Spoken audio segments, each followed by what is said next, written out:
Naomi, you said you're going out for dinner with your friends today, right? Can you cancel that? What? What are you talking about all of a sudden?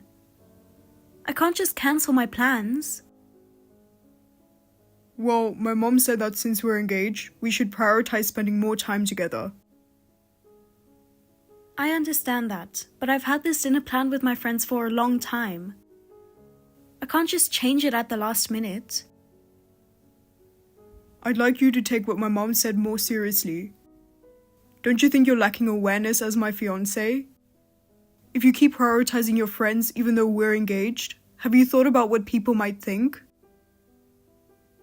Who exactly are you talking about?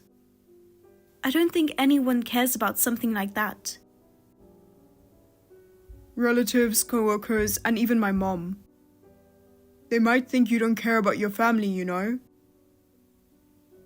I can't understand that way of thinking. Why is it such a bad thing to simply have dinner with friends? I'm not saying it's bad, but in my family, there's this important thing called image. Image, huh? Does that mean I have to let you control all my plans and actions just to protect it?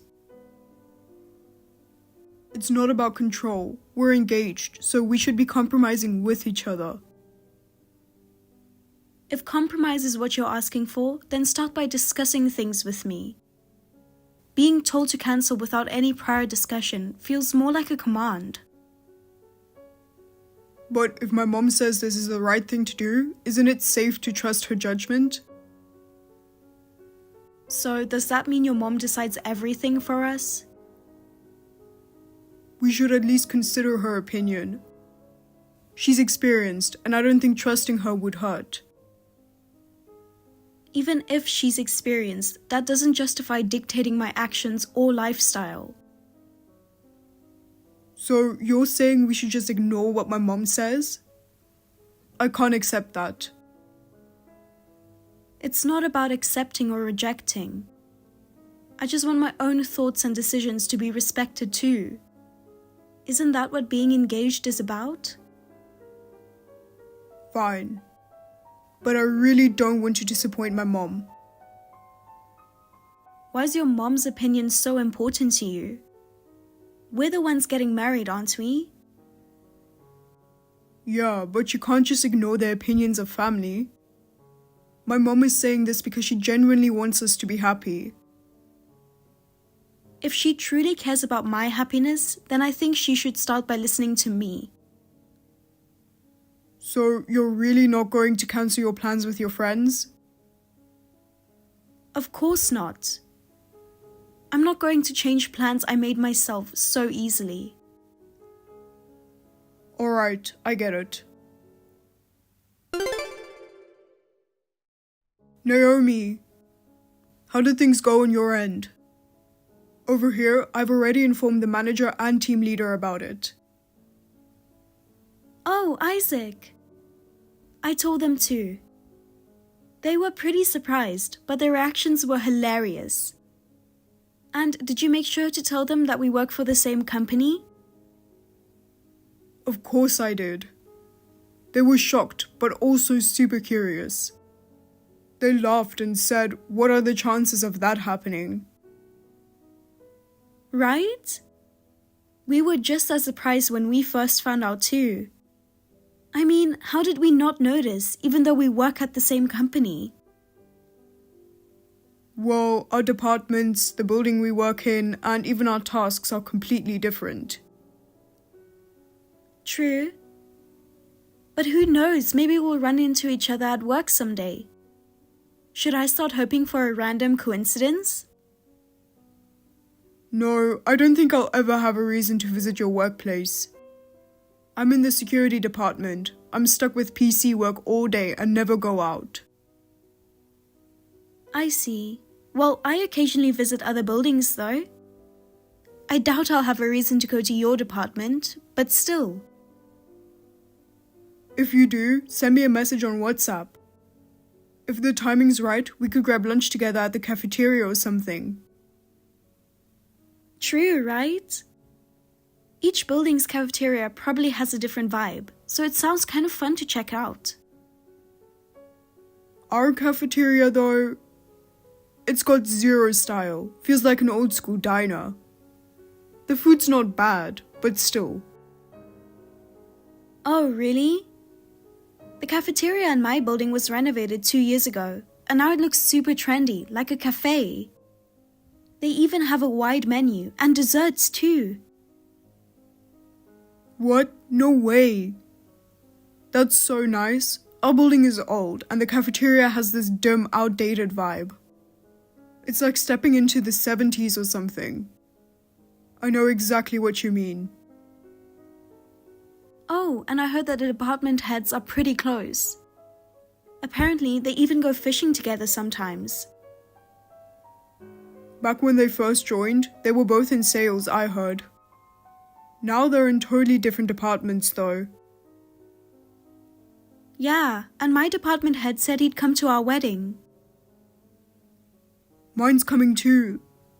Should we have them do the speeches? We really need to settle on a wedding date soon. First, we need to decide on the venue.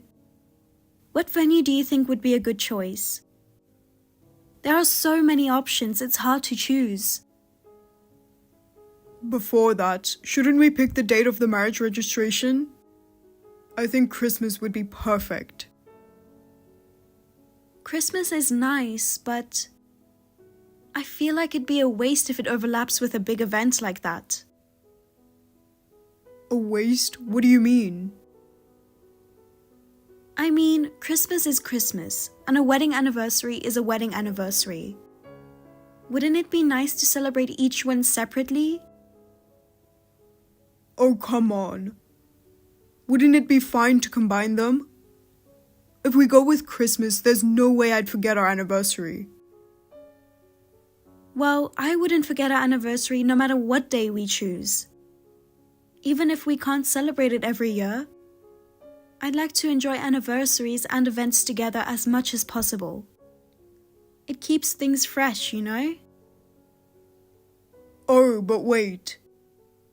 How about Valentine's Day? All I'd normally do is give you chocolates anyway. If Valentine's became our wedding anniversary, it'd be hard to forget. That sounds like a good idea. But Valentine's Day is still 6 months away. Can you wait that long? The wedding might even happen sooner.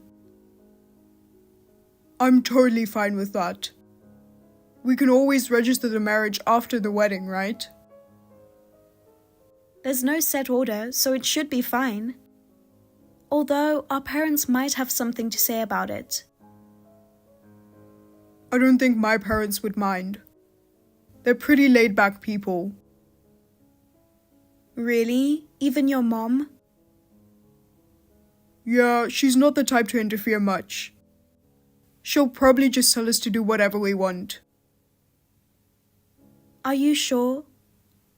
Does that mean we can decide on the venue ourselves? And things like whether I'll wear a dress or go with traditional attire? What about the date? Shouldn't we at least check with her?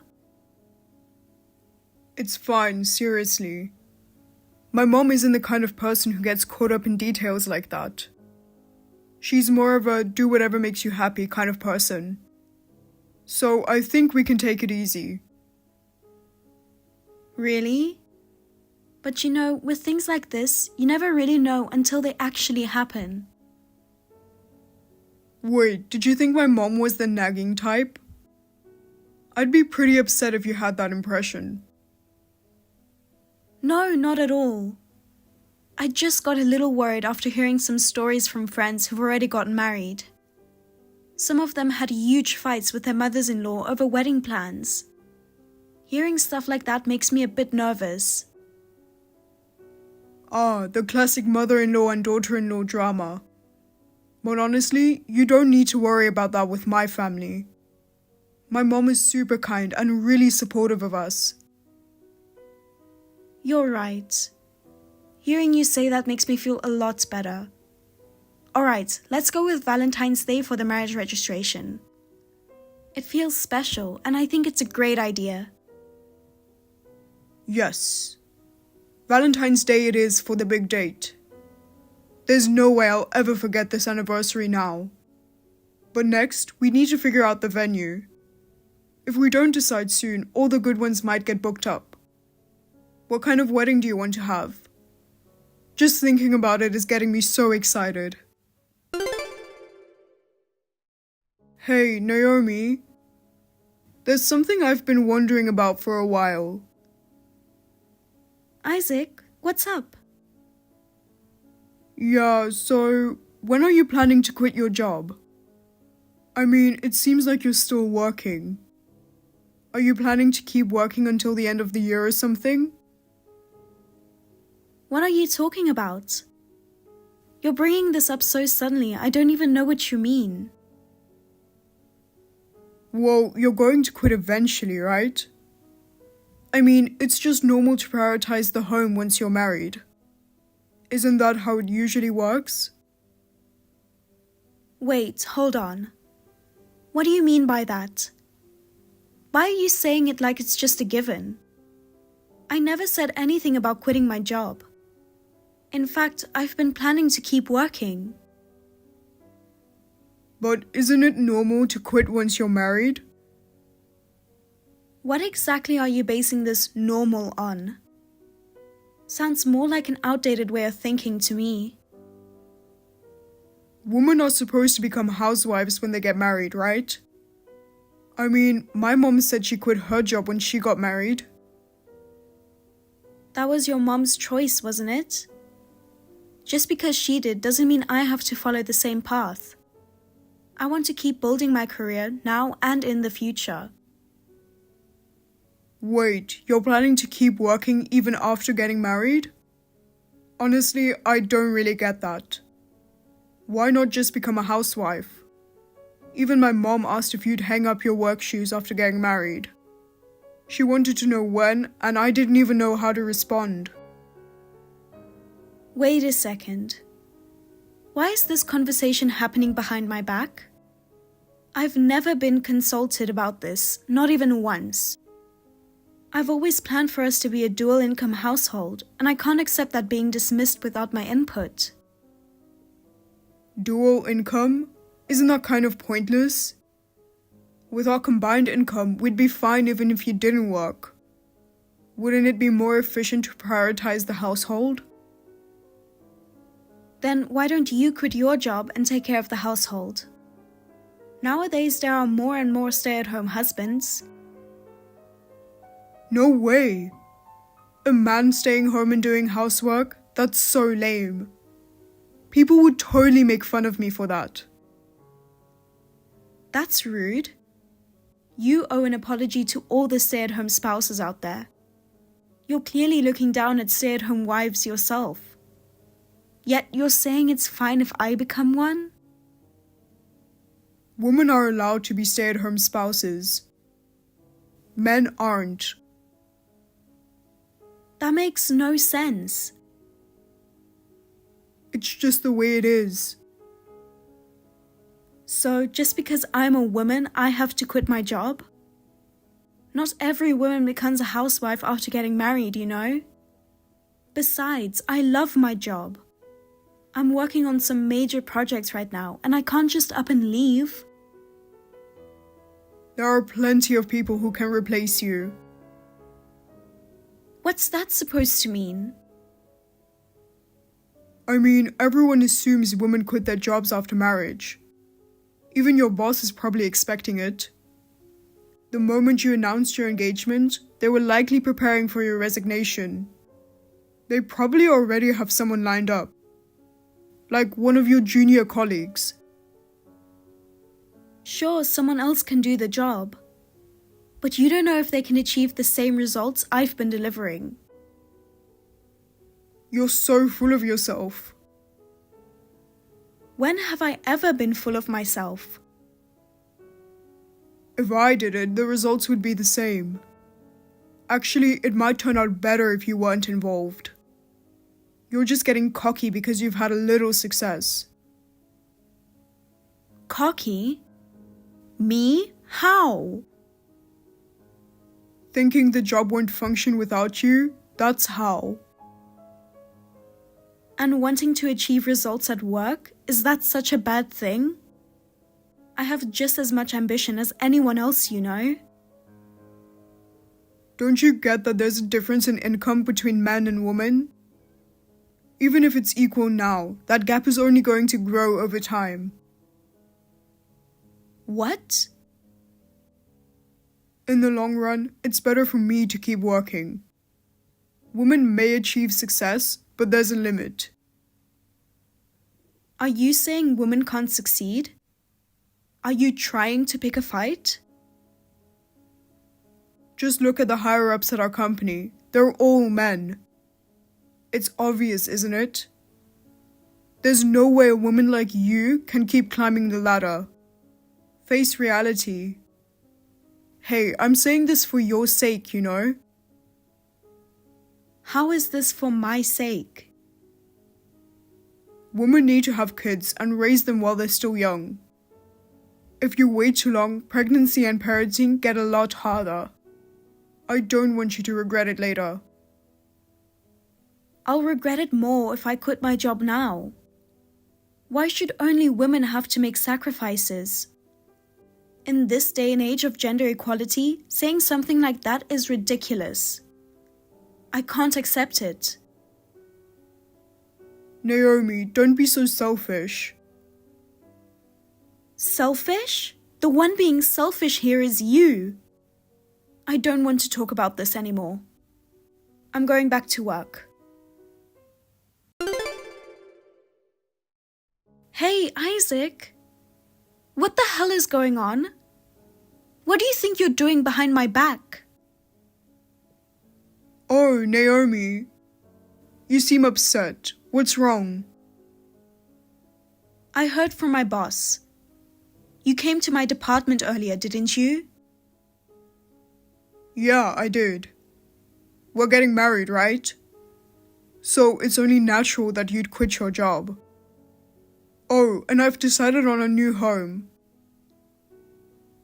Did you seriously submit a resignation letter on my behalf?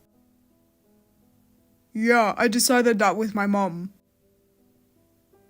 I told you over and over that I'm not quitting. How could you do something so selfish and unilateral? And this new home? What are you even talking about? You never mentioned anything like that to me. We're moving next month, so make sure you pack your things. Moving? What are you talking about? I haven't been told anything about this. It's obvious we'd move after getting married, right? That's just common sense. Besides, the current apartment is way too small to raise kids in, don't you think? Kids? That has nothing to do with this right now. Even so, deciding everything on your own is completely ridiculous. Why didn't you even bother to talk to me about it? Were you even planning to consider my opinion in the first place? Well, Naomi, all you do is complain, right? Things never move forward, so my mom and I just decided everything quickly. We even went to check out the place together, so don't worry. She looked at everything from a homemaker's perspective, so it's a perfect choice. Excuse me? Wait a minute. Are you telling me the two of you made this decision without me? Yeah. If I asked you, you'd just keep going back and forth, and we'd never reach a decision, so I thought this was faster. Besides, lately you've been in such a bad mood, I couldn't even talk to you properly. Even when I wanted to bring it up, it was impossible. That's because everything you bring up is about ignoring my opinions. Telling me I need to quit my job and become a housewife, or saying I'll never succeed in my career? How do you expect me to have a calm conversation with you? And about your mom, you said she wasn't the interfering type at first, but just look at what's happening now. Do you really think she's not overstepping? She's meddling in everything. This is the definition of overstepping. Hey, don't badmouth my mom. She's been working hard to help us out for our own good. She's making sure everything goes smoothly for our wedding. And you should be grateful for that. Helping us? How exactly? All I see is her ignoring my wishes and making decisions without me. You and your mom deciding everything together like this is completely selfish. Honestly, I'd never thought I'd be this disappointed in both of you. I'll make sure to withdraw that resignation letter. There's no way I'm letting you and your mom ruin my career. Wait, are you seriously planning to keep working? My mom's already fed up with your attitude. What are you going to do if she starts disliking you? That'll only hurt you in the long run. Bring it on. I have absolutely no interest in being liked by a mother-in-law who tries to control my life. In fact, tell her she's welcome to be as disappointed as she wants. Because I'm equally disappointed in her. The way she's stomping all over my life is completely out of line. Hey, talking about my mom like that is incredibly disrespectful. As a daughter-in-law, it's your duty to respect your mother-in-law. Don't you understand something so basic? If you want to be respected, then act like someone worthy of respect. That goes for your mom and you too. I'll only respect someone who earns it through their actions. If they don't, then it's not happening. I'm the kind of guy who takes immediate action, you know? That's why I'm so good at what I do. Honestly, you should be thanking me. I emailed your boss, by the way. Told him to hurry up and get you to quit. What? Isaac, what are you doing? What on earth made you think this was okay? Man, Naomi, you're such a handful as a fiancé. Do I really have to explain everything to you step by step? How do you even know my boss's email address? Normally, there's no way you'd have access to that. Oh, I just happened to come across it. It was pure coincidence, you know? You don't need to overthink it. Coincidence? That's impossible. Did you hack into my computer or something? Isaac, you're in the security department. If you wanted to, it would be easy for you, wouldn't it? If you really did that, it's a complete abuse of your position, and it's absolutely unacceptable. I didn't hack anything. Come on, don't make me out to be the bad guy here. I just peeked at your PC at home, that's all. It was enough, so there was no need to hack anything. You peeked at my computer? That's already bad enough, but for the record, I never brought my work PC home. When exactly did you do this? If you're telling the truth, you should be able to give me a specific date, right? How could I remember something that specific? It was quite a while ago though. Anyway, that's not the point here. The important thing is, I didn't hack anything. Oh, and by the way, you don't need to go to work tomorrow. I already told your boss you're quitting today. You went directly to my boss? Isaac, are you out of your mind? I can't believe this. You have no right to make decisions like that for me. Your actions are beyond absurd, and I'm sure my boss is completely appalled. If anyone owes an apology at work, it's you. Unbelievable. If your boss fires you, won't that make you finally give up on working? I did you a favor, Naomi. You won't find many fiancés who care this much about their partner's future. Care? Seriously? I've told you over and over that I'm not quitting.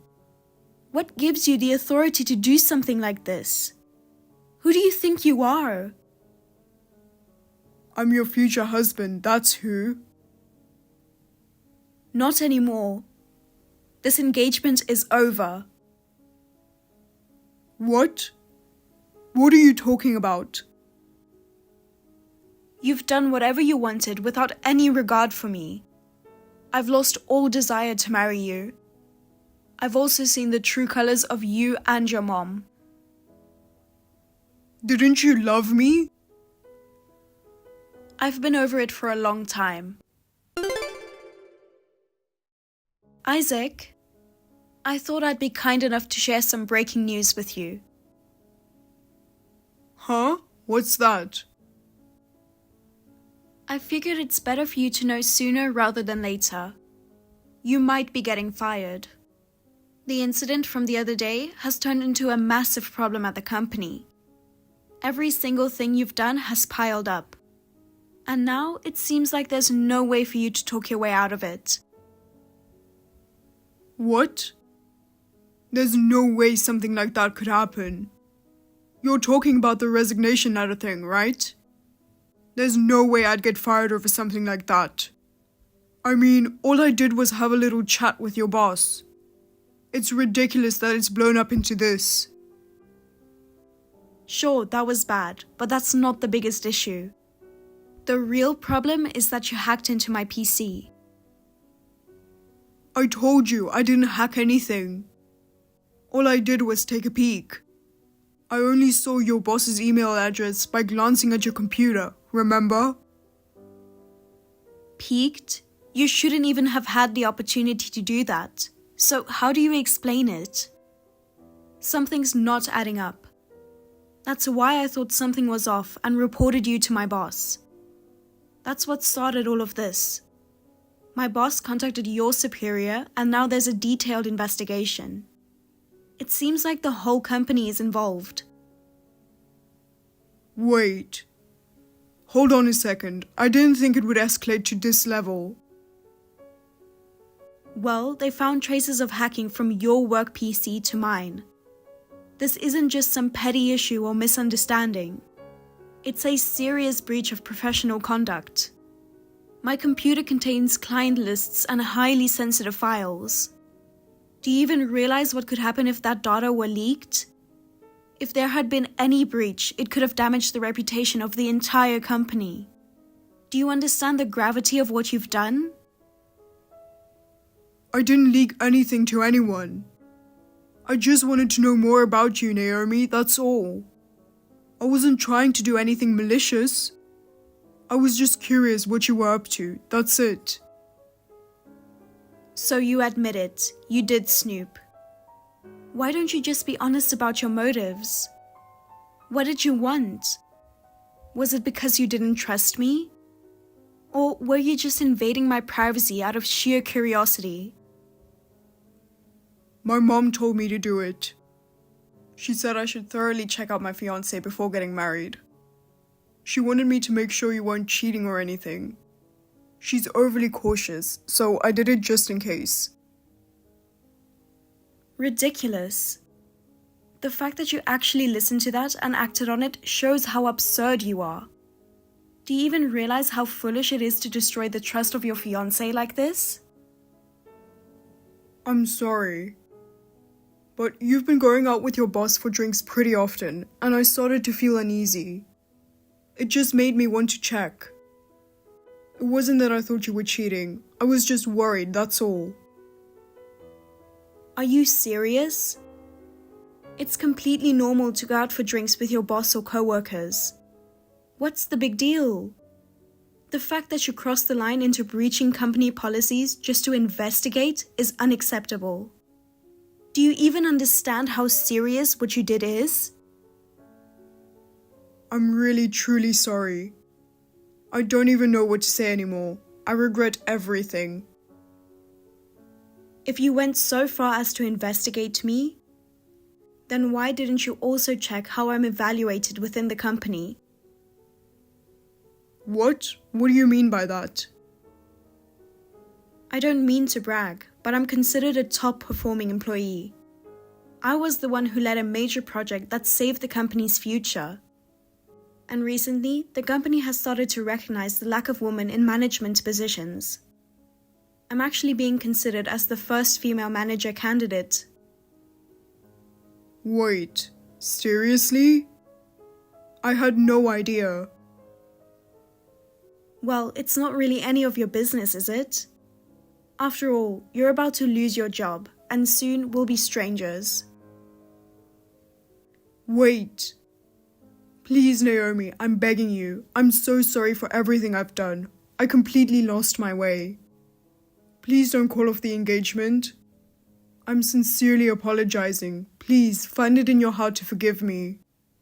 I'll do whatever it takes to make this right. Whatever it takes, huh? Then can you please give me back my time and the faith I put in you?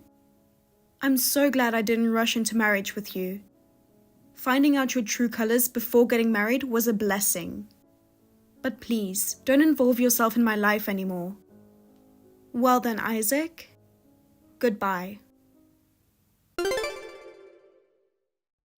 It was no shocker that Isaac was let go right away when they found out about his policy violations.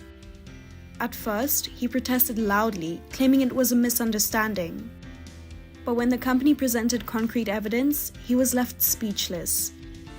Regarding the broken engagement, Isaac initially clung to me, persistently begging for forgiveness. However, I completely ignored him, and eventually he gave up. I filed for damages, took the case to court, and won decisively. Isaac was left with an enormous debt to pay off. He could no longer maintain his lifestyle and began working multiple part-time jobs. On top of that, his mother was so shocked by the incident that she collapsed, leading to a long hospital stay. After being discharged, she required long-term care, which Isaac had to take on entirely. Having never done any household tasks before, he is now overwhelmed with both caregiving and housework. He no longer has the freedom to go out and have fun, and his former friends gradually distance themselves from him. I heard he's been looking for a new job to repay his debts. But his dismissal reasons have spread throughout the industry, and no company is willing to hire him. In the end, he settled for part-time jobs at construction sites and night cleaning shifts. Rumors say he now lives a meager life, exhausted and isolated. As for his mother, she has been criticized by those around her and blamed for having spoiled such a son. Now, she barely has any interactions with her neighbors. Meanwhile, I've been pouring my energy into work, encouraged by my boss and colleagues. Recently, I was entrusted with leading a new project, and I'm enjoying a fulfilling and productive life.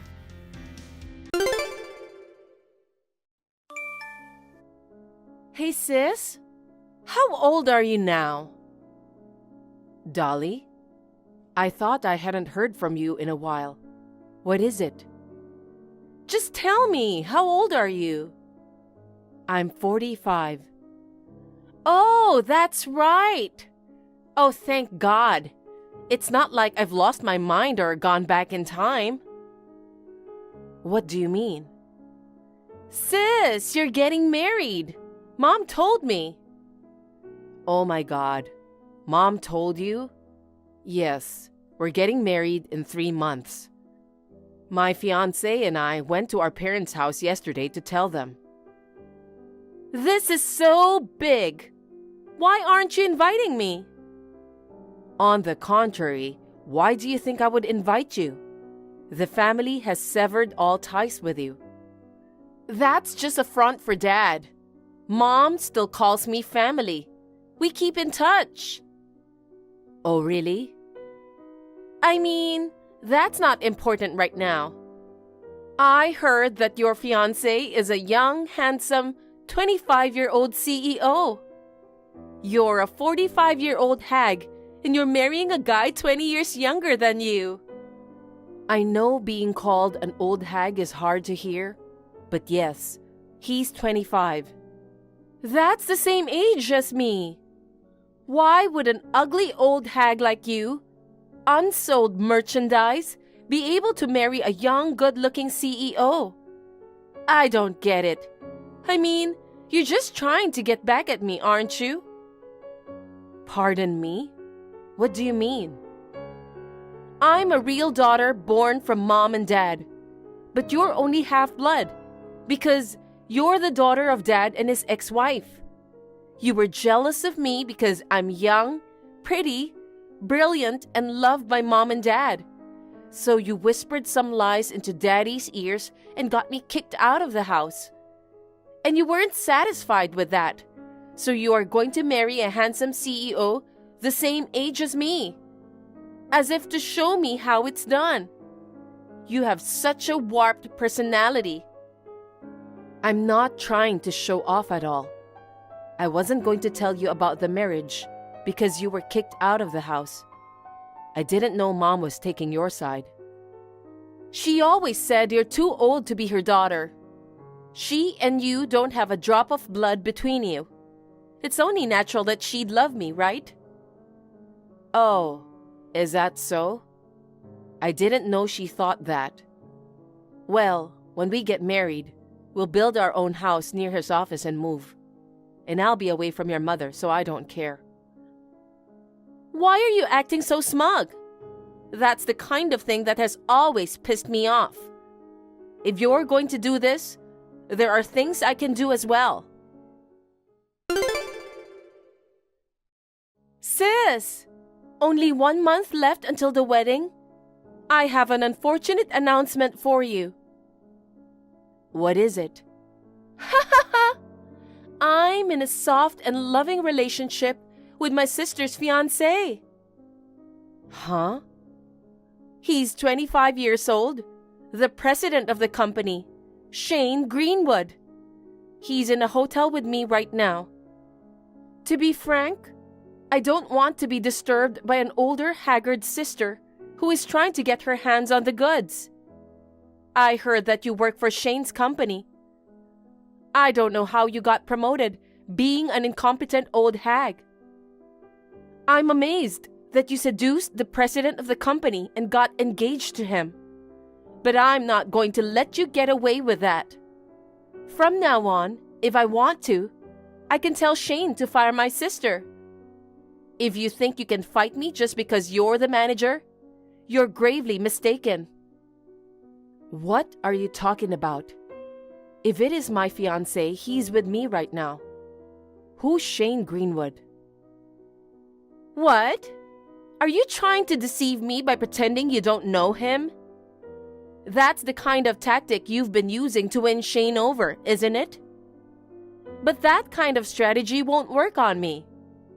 You should know your place, you 45-year-old hag, marrying a handsome 25-year-old CEO. Shane said he would switch to me the moment he saw me. An old lady being the wife of the president is hilarious. He said he'd rather marry me, someone younger than him. Oh, is that so? I don't know what it is, but why don't you do whatever you want? I'll have the wedding as planned. There's no way you can do that. You're just in shock because you lost your fiancé to me. That must be why you can't think straight. My poor sister. Seriously, you're hilarious. Hey, sissy. Are you really going to have your wedding today? You're going to have a wedding even though you were rejected? That's amazing. You're so miserable. Are you crazy? I mean, you know the groom isn't going to be there, but you're just going through with the ceremony? That's so scary. Is it like they're going to use a mannequin as the groom? That's even more scary. Dolly, what are you babbling on about? If it's the groom you're talking about, we came to the wedding hall together, and we're both in the middle of getting ready. What? Even meeting up with a mannequin and getting ready? If you're that delusional, you're in trouble. Delusional? I mean, come on. Shane is with me right now. Oh, is that a fact? That's why you have no choice but to cancel the wedding today. No, your relationship and my marriage have nothing to do with each other. Huh? Are you a sore loser? I'm telling you, your groom is with me. There's no way you can have a wedding under the circumstances. It's not fair for an ugly hag to get engaged to a handsome executive. That's why I took him away from you. I get to be the boss's wife too, killing two birds with one stone. By the way, I went to City Hall yesterday to register our marriage, so you won't be able to take him back. As for me, I would have been happy to wait until after I watched your wedding ceremony get destroyed. But Shane said we should do it as soon as possible. I'm really loved. I see. So that's what you were aiming for. So take that. If you figured it out, why don't you call off the wedding? No matter how you try, there won't be a groom. It's really miserable to be dealing with a mannequin. I showed you what reality is. You're still being so full of delusion, you're scary. You're the one who's delusional, Dolly. Huh? My fiancé is called Roy Greenwood. You married Shane Greenwood. He's not the boss. What? What do you mean? Your fiancé is Roy Greenwood, not Shane? Shane Greenwood is my fiancé's twin brother. He was a former presidential candidate. What do you mean, former? He was going to be the president because he was the eldest son. But he was found to have embezzled company money and used it to play around with women. So he was eliminated as a candidate. At the same time, the father of the Greenwood family cut him off. So now he is an ordinary person with no connections to the company. He's my husband's twin brother. But when I first heard his name, it didn't ring a bell. It's because his existence has been erased from the Greenwood family's black history so that no one would talk about it. What? Embezzlement? Playing with women? That's a lie. He's not that kind of person. He says he's the president and he makes a lot of money. He also knows that you are the general manager. My name is on the company website. That's why he saw it and said it at random, didn't he? I heard he's always been good at lying to deceive women. That's not... I'm a customer relations person, so I put my name on the website for the customer's trust. I can't believe he would misuse my name for something like this. Maybe we need to rethink our policies a little. A lie! If that's the case, then where is Shane making his money from? If he's not the boss, how can he buy me bags and stuff? He's always at home. It's not like he works at a normal company. If you're always at home, aren't you a recluse? Maybe the money comes from other women paying. Or maybe he's won some money betting or something. I don't know, but I'm pretty sure he doesn't work for our company. You must be crazy to think that a man who is always at home is the boss. I thought that because he's the boss, he can make money even if he lets employees do the work. I'm sorry, but being a boss is not such a leisurely job. Shane was kicked out of his parents' house. Roy, who wasn't supposed to be president, took over. He was working like a madman. He was trained from the ground up as an ordinary employee, making the rounds of clients, talking directly to customers, and so on. In the process, I had the opportunity to mentor him as a supervisor. That's how we got to know each other and we became lovers. I don't want to hear about the old lady's relationship. I mean, come on, Shane isn't the president? In fact, it's a lie that he might be a recluse, isn't it? Come on, why don't you ask him then? It's too late for that. He and I got registered yesterday. I remember you said he wanted to get married as soon as possible. Maybe he wanted to do it because he didn't want you to find out the truth and reject him. That's not true. You're lying because you're jealous of me. You're an old woman. You're doing this because you're jealous of me being so young, just like you kicked me out of the house so long ago. Oh, you're talking about the old days? As I recall, there was a big row when you stole my boyfriend. Dad got mad and kicked you out of the house. A womanizing husband and a predatory woman who repeatedly tries to steal my boyfriends. I think they make a perfect couple. I would never accept that. Trade husbands with me. I'm sorry, but... Now I'm angry. I'm gonna tell Dad about what happened today. You're the daughter of Dad's last wife. Maybe you think your dad is the only one who will stand by you. I'm going to go on a rampage and cry to him that you were bullying me. Do you think you can do that now? Do you know where your father is now? It's your wedding, right? Mom and I didn't get invitations. It's really rude to only invite Dad. But it's a nearby wedding anyway, right? It'll be easy to find if I look for it, and I'm going to get in and ruin the ceremony. The wedding is in Australia. What? You're kidding! An overseas wedding? Not just the wedding. I told you we were going to build our house near his company when we got married, right? The headquarters is actually in Australia. We're getting ready to build our own home, and Dad will be living here from now on. What? You and your mother didn't know that Dad was secretly preparing to move out? It's true! Dad's room is empty. Why did this happen? Why don't you ask yourself why this happened? Well, I have to get ready for the wedding. Bye. Sis, wait a minute. I got married to a recluse. I'm not going to let you live a luxurious life abroad. Hey, answer me. My husband and I were blessed by our trusted relatives and colleagues. We had a happy wedding in Australia, and we are still living in Australia. My father has long been aware that my mother was secretly communicating with Dolly, whom she should have disowned. I am enjoying a relaxing life in retirement, free from the selfishness of mother and sister.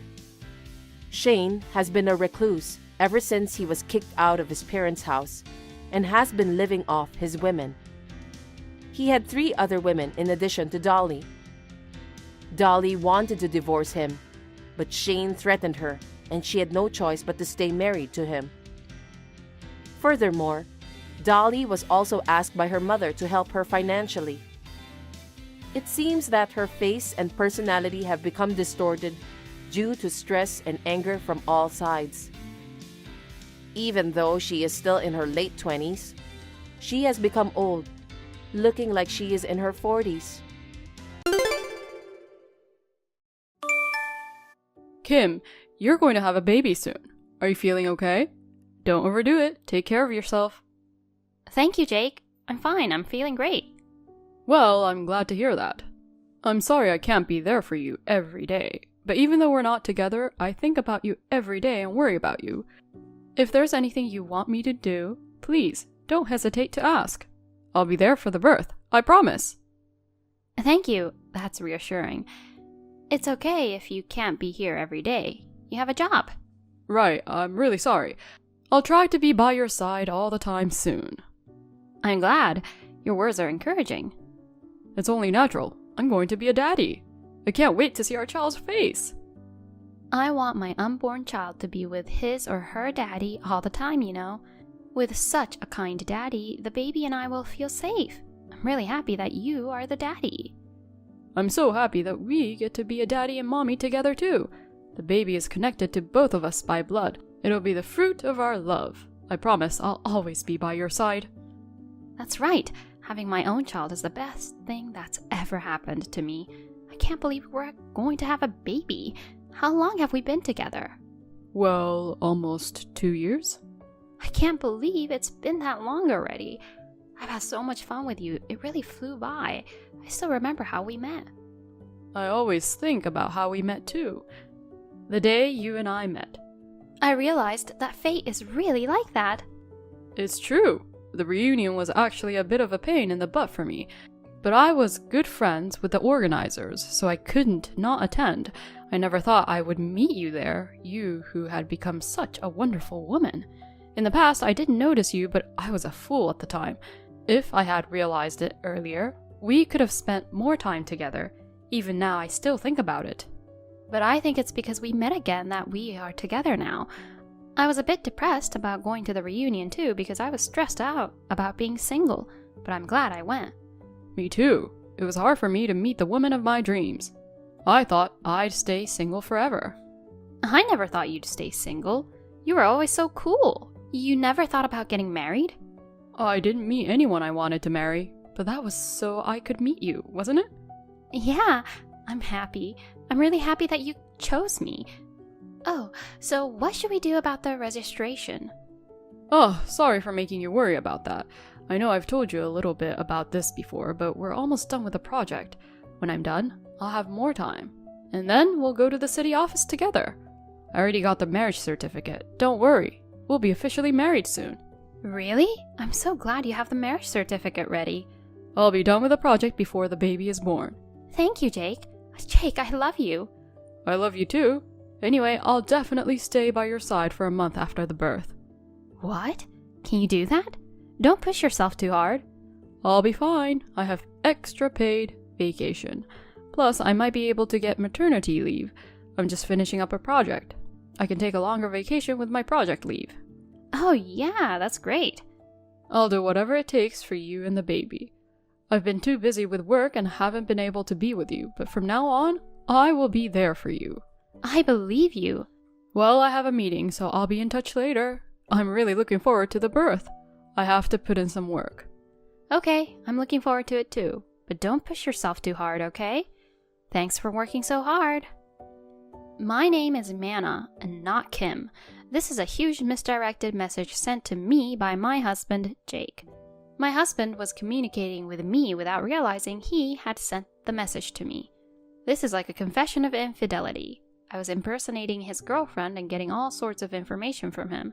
I was thinking how I would get back at him when I received another message from my husband.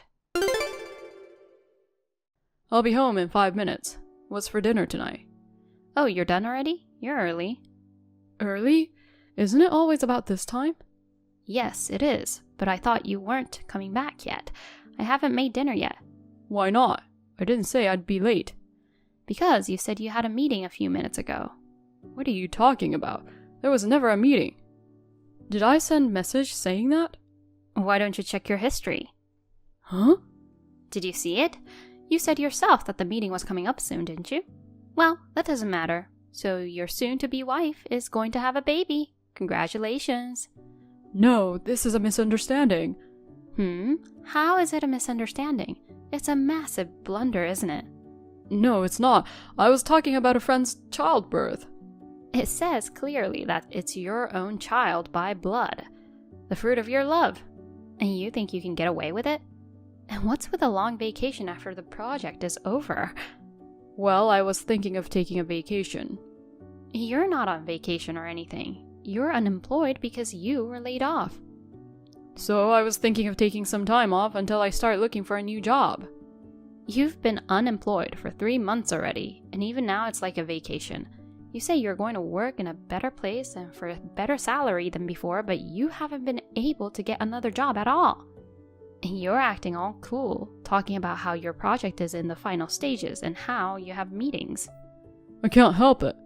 I was good at my job and then I was laid off. My boss is not a good judge of character. I've got to make him see me as a better than I was before, or I'm not going to be satisfied. You can't get a job anywhere.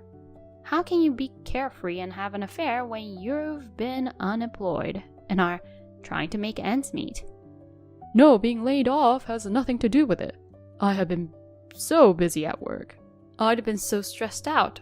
I just needed a break. Wasn't that 2 years ago? Isn't that right around the time you started having an affair? Your performance was getting worse. You were leaving early. How is it you were busy? You had time to have an affair because you were slacking off. If you had time to do that, you could have made one more sales call. It wasn't that I had free time. I was just trying to come up with a plan. You don't know anything about sales, so don't act like you do. Oh yeah? Well, okay. It doesn't matter now if you were competent or you're not at the company you were laid off from. So, your partner seems to be about to have a baby. How are you going to provide for her if you're unemployed? No, I have savings now, and besides, I'm about to get a new job. Huh? The savings we have now is our property. It's not your fling money. No, it's not like that. It is like that. I will not allow you to support your mistress's child with our money. Besides, you said something about getting married soon. Were you planning to divorce me and remarry her? I'm really stunned. I can't believe that you would hide the fact that you were married and go out with her. Yes, I was seeing another woman. It's your fault that it turned out that way. What? Why is it my fault? Because my life with you got stuck in a rut. It wasn't stimulating. It's because you're becoming more and more of a family member. You don't dress up at all anymore. We don't eat out. We bring our own lunch when we go out somewhere. You're nothing like you were before we got married. I was cheated. I'm the victim. I married a woman, not this homely old hag. What are you talking about? You don't make a lot of money, so I have to work too. And that income goes almost entirely to living expenses. How am I supposed to dress up? That's what housewives are for, to make ends meet. So I made ends meet by making lunch, even when we went out to save money.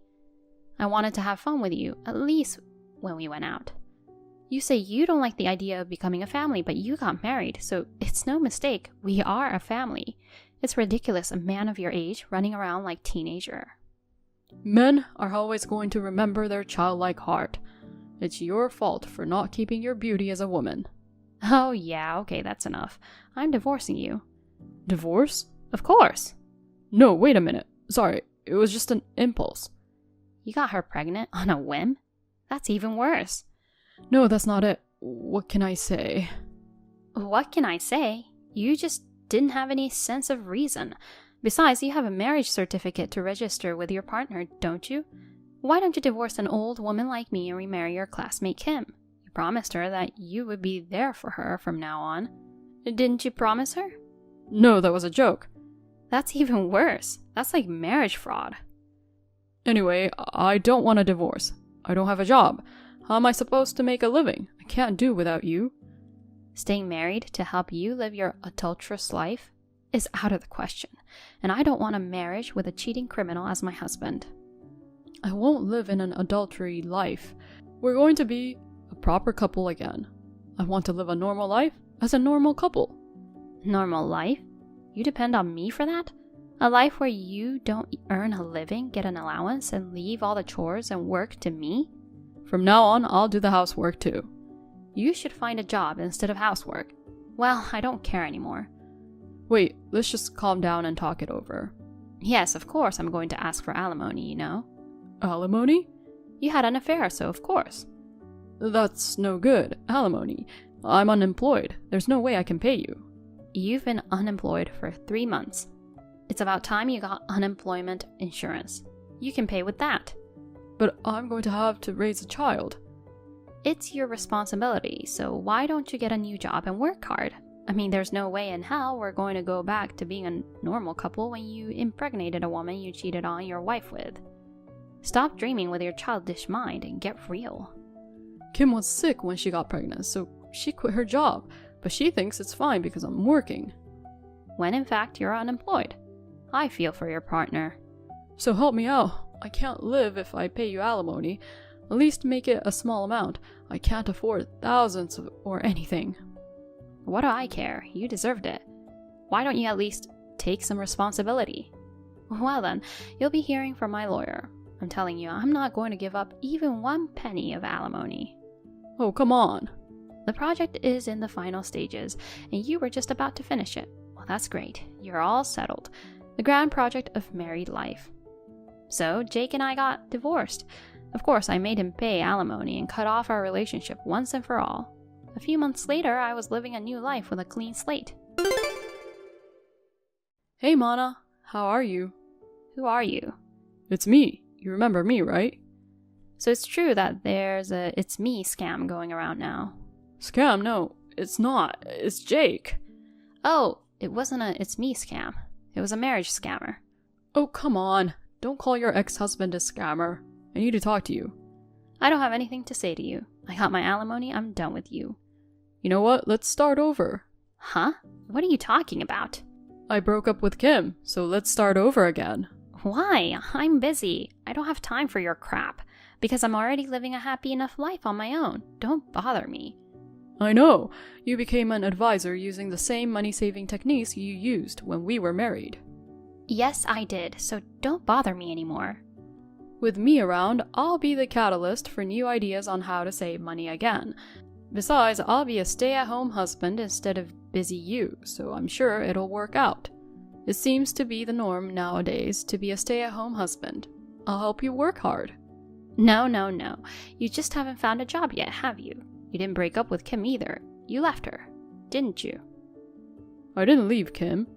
There's no point in being so coy. I already know everything. What are you talking about? I got a call from your parents and Kim. What? You're an idiot, aren't you? I can't believe you thought you could get away with it just because you blocked them. I guess it was so easy to find out where my parents live since we went to school together. Wait a minute. Why are you and Kim in touch? You didn't know each other or anything. We met thanks to you. I got an apology from her for dating you without knowing you were married. Other than that, we talked about a few things. What do you mean talked? She says she wants to sue you for marriage fraud. That's not true, is it? I'm sorry, but it's true. So she wants me to testify to the fact that you were married and stuff. What? You're not cooperating, are you? Of course. Thank you. I knew you wouldn't do that. I knew you were on my side. We can do it all over again, can't we? Huh? Of course I cooperated with her. I provided the misdirected message about you preparing the marriage certificate as evidence. It seems the damage report has already been filed. I think the police are on their way. Oh no, I'm in trouble. Help me. Explain to them that the message was a misunderstanding. If you're my wife, you gotta help me. Your ex-wife. And we're strangers now. I don't want to be a criminal defending a scammer. Why would you do such a terrible thing? Just as you didn't think of me as your soulmate, it seems you weren't mine either. So whatever happens to you doesn't matter to me. Even if you don't get a new job, you'll be guaranteed food, clothing, and shelter if you stay in the cage. Isn't that great? Wait, forgive me. Not the police. I wasn't trying to scam anyone. It seems my ex-husband was caught by the police as a marriage scammer, but I heard that it was settled out of court. However, the fact that he abandoned a pregnant woman who was about to give birth was considered malicious, and he was charged a substantial amount of compensation. In fact, he had asked his parents to pay my alimony on his behalf. And this time he cried, asking them to do the same for Kim's compensation. Now, in order to repay the money, he has been forced to find a new low-paying job. He is working tirelessly from morning to night to repay the debt. Sis, thank you again for today. I know you're busy with work, but you went out of your way to make time for me. Oh, come on, Ellen. Don't be so formal. My sister and her boyfriend are coming over to say hello. So it is not the time to work. I didn't think you'd go that far. I'm surprised. What? Why? You never seemed that interested in me. If anything, you were annoyed by me. It's true that we didn't seem like friendly sisters. Or rather, we weren't close. I guess so, right? But when it comes to marriage, it's a different story. As a sister, I have to congratulate you. Thank you. By the way, I'm surprised you got such a handsome husband. Heath, right? I don't know why he fell in love with you. Your face is so plain. Heath says he likes my face. That's just flattery. You don't get married on flattery. He's a well-rounded guy who graduated from Harvard University and works for a great company. He's way out of your league. You need to get out there and find a good man yourself, sis. You're right. I'll do that then. By the way, you guys are going on your honeymoon, right? Yes, we are. We're leaving right after the wedding and reception. Okay. Where to? Australia. Wow, so you're traveling abroad? Have fun! Thank you. Well, I'd better get started on dinner. Okay, I'm looking forward to your wedding. Ellen, I'll be waiting for you outside the hotel. What? Sis? What do you mean waiting for me? What do you mean? It's the honeymoon. It's my first trip abroad. I'm looking forward to it. What? Wait a minute. Are you planning to go with us? That's normal, isn't it? Where's the normalcy in that? It's normal for a honeymoon to be just the newlyweds, right? What? Isn't that wrong? Is what wrong? I mean, Heath. He's a high-class guy. Not sharing him would just be wrong. You just don't go and share someone's husband. Oh, Ellen, you're so stingy. We have a lot going on. Even my parents aren't invited. But it's not fair. Just the same, it's not possible. What? See you later. That's really unfair. If you don't even want your own sister around him, he must be so great of a catch that you have to hide him from me. That's really unfair. It's just not fair that you get to have all the fun. If you want to play that way, then I have a few things up my sleeve too. Ellen, where are you? What, sis? I actually have all the information about your honeymoon. You must have been caught off guard because I haven't contacted you once since I lost you in front of the hotel. I'm in Australia now. Huh? So tell me, are you freaking out right now? Why?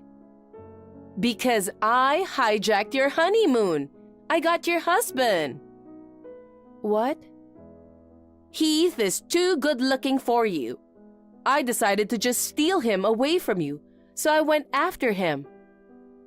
You're a stalker now? Hey, you haven't heard from your husband since last night, have you? Huh? Why? Because he's been with me since last night. Excuse me? Your husband's missing because he was sleeping with me. I don't know what you're talking about. At first, I had no intention of taking him away from you. But once I actually saw Heath, I felt a sense of destiny. And from that moment, I couldn't stop loving him. It seems it was the same for him too. And at the hotel where he was staying, we sealed the deal. So I'm sorry, I took your husband away from you. He's marrying me, so just hurry up and get a divorce. Huh? Okay. I'm not going to get into any tacky jokes, so don't worry. Huh? If it's my husband you're talking about, he's sitting right next to me. Huh? Well, I'm going sightseeing with my husband now. If you want to get married, go ahead and do it. Bye. Oh no! I know you're destroyed because you lost your husband, but can't you make up a better lie than that? A honeymoon alone is just so empty. I mean, we just got our marriage certificate. When you and Heath get divorced, I'm going to submit it to the city hall immediately. I was surprised too that it turned out to be such a short-lived marriage. I felt love for him, and now we've made love for one night. I can't help it now. I'm taking your share of the happiness too, so please, forgive me. Ellen, I heard you and Heath got a divorce immediately. Thanks to you, we got married. Thank God, I have a sister who loves me. He says he likes me more than an ugly girl like you. We're going to be happy. You will regret for the rest of your life that you dug your own grave by choosing a handsome man who is not good enough for you. Low income, low educated men are the best for you. You can't even reply because you're frustrated, can you? You really are miserable.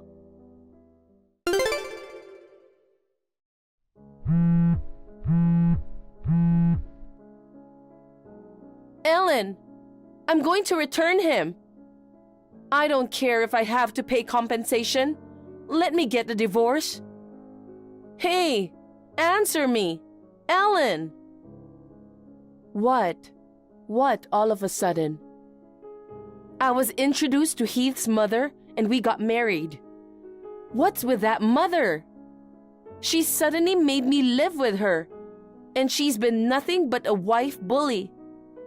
She told me that since I was married, I should be a housewife, and she made me quit my job. She told me not to leave the house except to go shopping, and she's always watching me. Heath's father pretends not to see anything, and when I ask him for help, he brushes me off, saying that it's a wife's duty to obey her mother-in-law. No matter how handsome my husband is, I don't like my in-laws like this. That's unfortunate, isn't it? But why are you talking about giving my husband back to me? It's obvious now, isn't it? Heath was originally your husband. I'll give you your husband back, and he can divorce me. You've got the wrong guy. What? That can't be true. The name is the same, and it's the same face. You've always had bad eyesight. You don't like wearing glasses because they look tacky, and you say you don't want to waste money on contacts. I think you're living in a blurry world. If that's the case, then what? Even if I had bad eyesight, he identified himself as Heath, Ellen's husband. He introduced himself as a highly educated, handsome guy that works for a major corporation. A highly educated, handsome guy that works for a major corporation? He said that himself, Heath? Yes, he did. And his parents called him Heath too. There's no mistake about it. Ah, I kind of understand the situation now. Listen, I want you to calm down and listen to me. What? That Heath is my husband's cousin. Cousin? You married Heath's cousin with the same name when you had the intention of taking away my husband from me. Huh? What do you mean? Cousin Heath is close in age to my husband, and they happen to have the same name. He was compared to him from an early age and felt inferior to him. My husband graduated from a good university, got a job at a big company, got married. It seemed as though he was jealous of his smooth progression of life. He was a high school graduate, working part-time, and never had a girlfriend. What? But he says he's a handsome guy working for a big company. That's a self-proclaimed fact, isn't it? Do you have any proof? No, but... In general, a truly high-spec man would not call himself a high-spec man. My husband is a very elite man, but he's also very kind and gentle. Many of his colleagues are like that too. And I know this is off topic, but my cousin Heath hated my husband for that reason. So he decided to steal my husband's fiancée, me, and marry me as soon as he could. It looks like he even followed us on our honeymoon. I beg your pardon? That sounds familiar, doesn't it? It's amazing that you would do the exact same thing. I think you two are perfect for each other. Huh? I ended up not seeing my cousin Heath even once in Australia. Oh, come on, I get it now. I guess he lost interest in us after his dramatic encounter with you. So, he introduced himself as Heath, Ellen's husband. Are you saying that was a lie? Obviously, it was a lie. I was with my husband all the time. I don't even remember marrying my cousin Heath. Why are you lying like that? I don't understand. You were taken advantage of. You thought my cousin Heath was my husband and came on to him. He thought it would be better if he married you, while you thought he was my husband Heath. From our cousin Heath's point of view, he would have been happy with anyone, as long as he could get married quickly, wouldn't he? What? What are you saying? I don't know what you mean. It's okay if you don't. I don't know what I'm talking about either. But I understand that I married someone I don't understand. Ellen, help me. Why? Heath liked you to begin with, right? If that's the case, I'll give him to you, and you can trade me for your real handsome, high-class husband. I don't need a high school graduate part-timer. I don't like him, so that's impossible. I don't care if you do, so help me. Say what you want, but my husband has no relationship with that family. Huh?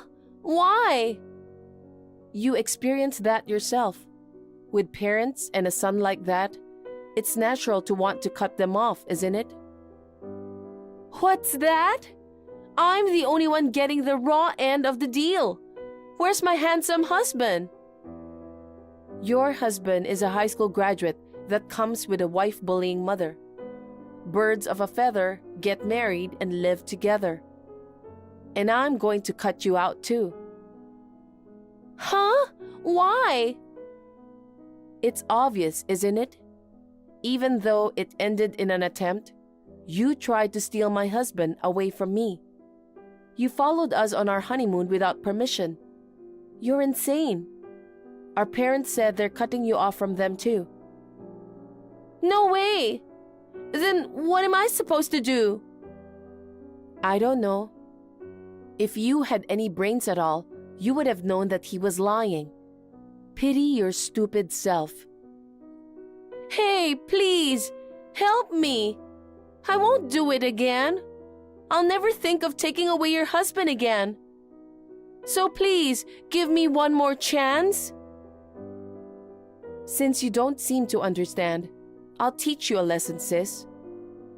There are moments in life where you only have one shot. Sometimes, once you lose trust, you never get it back. You know, you have always found me annoying. I was a fool to think for even a moment that we might have made peace with each other as we grew up and got married. Don't say that! We've only got us, 2 sisters. You're the one who tried to steal my husband, aren't you? You brought this on yourself. I'm still on my honeymoon. Could you leave me alone? Bye, sis. Get along with your husband. After that, she tried her best to escape from her parents-in-law's house. But her husband and mother-in-law found her, and she failed to escape. Of course, she could not get a divorce. She seems to be enjoying her life as a housewife like a half-slave, while enduring the bullying and monitoring. On the other hand, my husband and I moved into a new house after returning from our honeymoon. We are enjoying our happy newlywed life. My husband's salary is quite good, but I like my job too.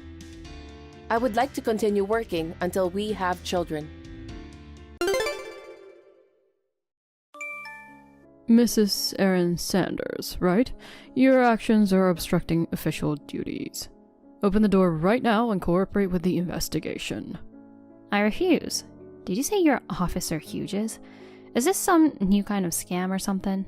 I'm calling the police. I am the police. I don't believe you. You didn't even have a police ID. You seemed suspicious, that's why I kicked you out. Sometimes I forget to bring my ID. No, that's not possible. Yes, it is. Don't talk about police matters as a civilian. You don't usually have dealings with the police, right? Well, no, but... By the way, how do you know my number? Because I'm the police. So the police know everything, huh? It's because you're the mother of a criminal. As part of the investigation, I checked your number too. As I mentioned earlier, there's an arrest warrant for your son for a $5 million fraud. Hand him over now. If you protect him, he'll be arrested too. A $5 million fraud? That's impressive. I might as well commend him for it. Huh? Being able to deceive such an amount, that's amazing in a way. It's like he has some incredible talent. Are you okay? Praising a criminal is messed up, you know? Sorry. Your son is a heinous person. But it's hard to believe, so I had to make a joke. I don't remember raising him to be a scammer. He has a sense of justice, and I don't think he'd deceive people. I think it's a mistake. Everyone has a hidden side. Based on the investigation, your husband passed away 7 years ago, right? That's true. Maybe that affected him negatively. What do you mean? A child without a father often carries hidden darkness in their heart, even if it seems fine on the surface. Really? He's pretty straightforward, and he has no hidden agenda. In fact, he made a promise to his late father to become an honorable person. What do you know about child psychology? Well, what do you know? Don't talk like you know my family. It makes me mad. How dare you talk to a police officer like that? I'm sorry. Just hand him over already. Well, you see, he's not at home right now. Where is he? I don't know. He hasn't come back in the past year. I see. He must be hiding because he's guilty of something. What should I do? Is there anything I can do for him? Good news. The victim is willing to settle. Oh. If your son pays back $50,000, they won't pursue it further. Wait, $5 million reduced to $50,000? They're discounting quite a bit, which makes me even more suspicious. Apparently, the money involved in that scam is untraceable. Is the other party also a heinous person? Well, yeah. In that case, why not arrest him first? No, he's technically a victim. Let's stop this officer scammer. What? Do you think I'll be fooled by your story? I'm a police officer. I don't deceive people. Resisting would be obstructing official duties, you know? Police officers always have their IDs. Don't talk like you know things. I know. I'm a police officer. What? Who are you, really? I'm Officer Hughes. No, you're not a cop. What do you know? I'll throw you in a holding cell. If you can, go ahead and try. You're trying to swindle $50,000 from me. If you're a cop, you should know what crime that is. There's no crime here. I haven't taken the money. You don't know about attempted fraud? I know, but this case doesn't fit that. Because I'm a genuine police officer and haven't deceived anyone. Alright, you're just going to keep insisting, huh? Yeah? Which police station are you from? Can't tell you. Normal cops usually introduce themselves like I'm so-and-so from this and that station. It's a top secret case. Do you think you can get away with that excuse? My front door has a camera. I got your face on tape and I'll submit it as evidence to the police. You dare try that and see what happens to you and your son. Oh? Your tone changed. Are you getting nervous? Fine. The police thing is a lie. Well, I'm not the police either. What? I love crime dramas and watch them a lot. My favorite is Criminal Minds. You lied? Well, it's mutual, isn't it? I might have been a bit better at it. By the way, the camera at the front door is also a lie. Got you worked up, didn't I? It's just a little prank. You're quite good at this. I'm honored by your compliment. Being praised by a real scammer, that's quite a talent, huh? My point is clear. Pay up. Are you acquainted with my son? I know him well. My son's in his 20s. How did you meet him? You seem to be in your 60s. I'm only 42. Oh, really? Who told you about my husband and gave you my number? Your brother, the one who loves gambling. That, ugh. He told me right away. What an idiot. There's no reason for me to pay you 50,000. Do you think there's a reason for a thug to commit a crime? Oh, you're a thug. Your late husband was a lawyer, right? His fortune should have filled your pockets. Not exactly filled, but well, kind of. 50,000 ain't gonna hurt you. It will. Listen, pay up quickly or your son is in danger. Do you know where he is? I don't even know. If I investigate a bit, I'll find his whereabouts. Oh, are we still playing cops and scammers? Investigation, you mean? Are you going to ask my brother again? Or is there a network of scammers? Why would I tell you? Just out of curiosity. Never mind. Anyway, I'm going to start making dinner now. Is it okay if I excuse myself? Pray it's not your last supper. Later. Did you come up with 50,000? I've identified your son's location. Hand over the money by tomorrow. If not, who knows what will happen to him. Hey, don't ignore me. You're reading this, right? Oh, sorry. Still half asleep. Texting me at 7 a.m. on a Sunday. Scammers are surprisingly early risers, huh? I thought they'd sleep in until noon and be lazy. Shut up. Pay up. You shut up. I won't pay. You dare mess with me? Don't try to mimic my tone. Aw, don't get upset. I just wanted to try playing the villain. Too late. I've already lost my patience. I just smashed your car window. Seriously? You drive a nice car. How do you know? You know, humans can't resist fear. If there's an escape, you'll pay. We use that psychology to make money. If you don't pay soon, I'll smash your son's head just like the window. What a cowardly way of thinking. Are you still human? I am. That's why harming your son will be the last resort. Oh, suddenly being considerate. Or is it more like you can't actually harm my son? You still don't know where he is, right? Next is your pet's turn. What? You adore it, right? He's the banana of my eye. You mean apple? If you do anything to Max, there'll be consequences. He's a beloved family member to both me and my son. It's up to you. Darn it. Why is this happening to me? To you, 50,000 is a pocket change. Just pay up and end this. I already cut down 5 million to 50,000. I just don't want to submit to criminals. By the way, the 5 million scenario is still alive, huh? It's a bit too exaggerated, don't you think?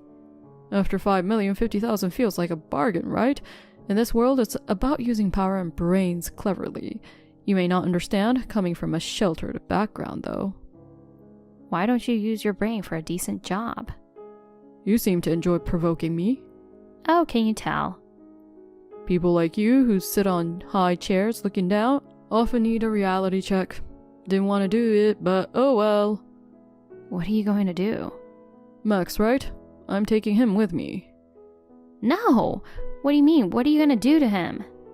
I was thinking of letting you off with just the car window, but you pissed me off. Leave Max alone. In exchange for 200,000. 200,000? Weren't you asking for 50,000 earlier? Why is it 4 times now? Because you pissed me off. If you think Max's life is worth that much, you can pay, right? Where should I transfer the money? No way I'd do something that leaves a trace. You go to the bank, withdraw the money, and bring the cash. Where should I go then? Go to your church after withdrawing the money. I'll give you further instructions from there. Instead of such a complicated method, let me just hand it over and be done with it. I'm worried about Max. It'd be bad if the police were tipped off and staked out, so I'll take extra precautions. Is that what you called brains earlier? Don't you dare try to trap me. Next time it won't end with a pet. If you act up, I'll bring a hammer and crack your son's head. Understood. I'll do as you say. Go and get the money this morning. I'll contact you again in the afternoon. Got it. Are you at the church? When it hits 2 p.m., head inside. Make sure you take the money with you. Got it.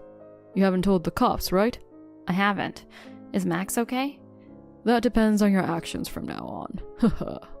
It's 2 o'clock now. I'm heading inside. Go to the ladies' room, the last stall in the back. I'm here.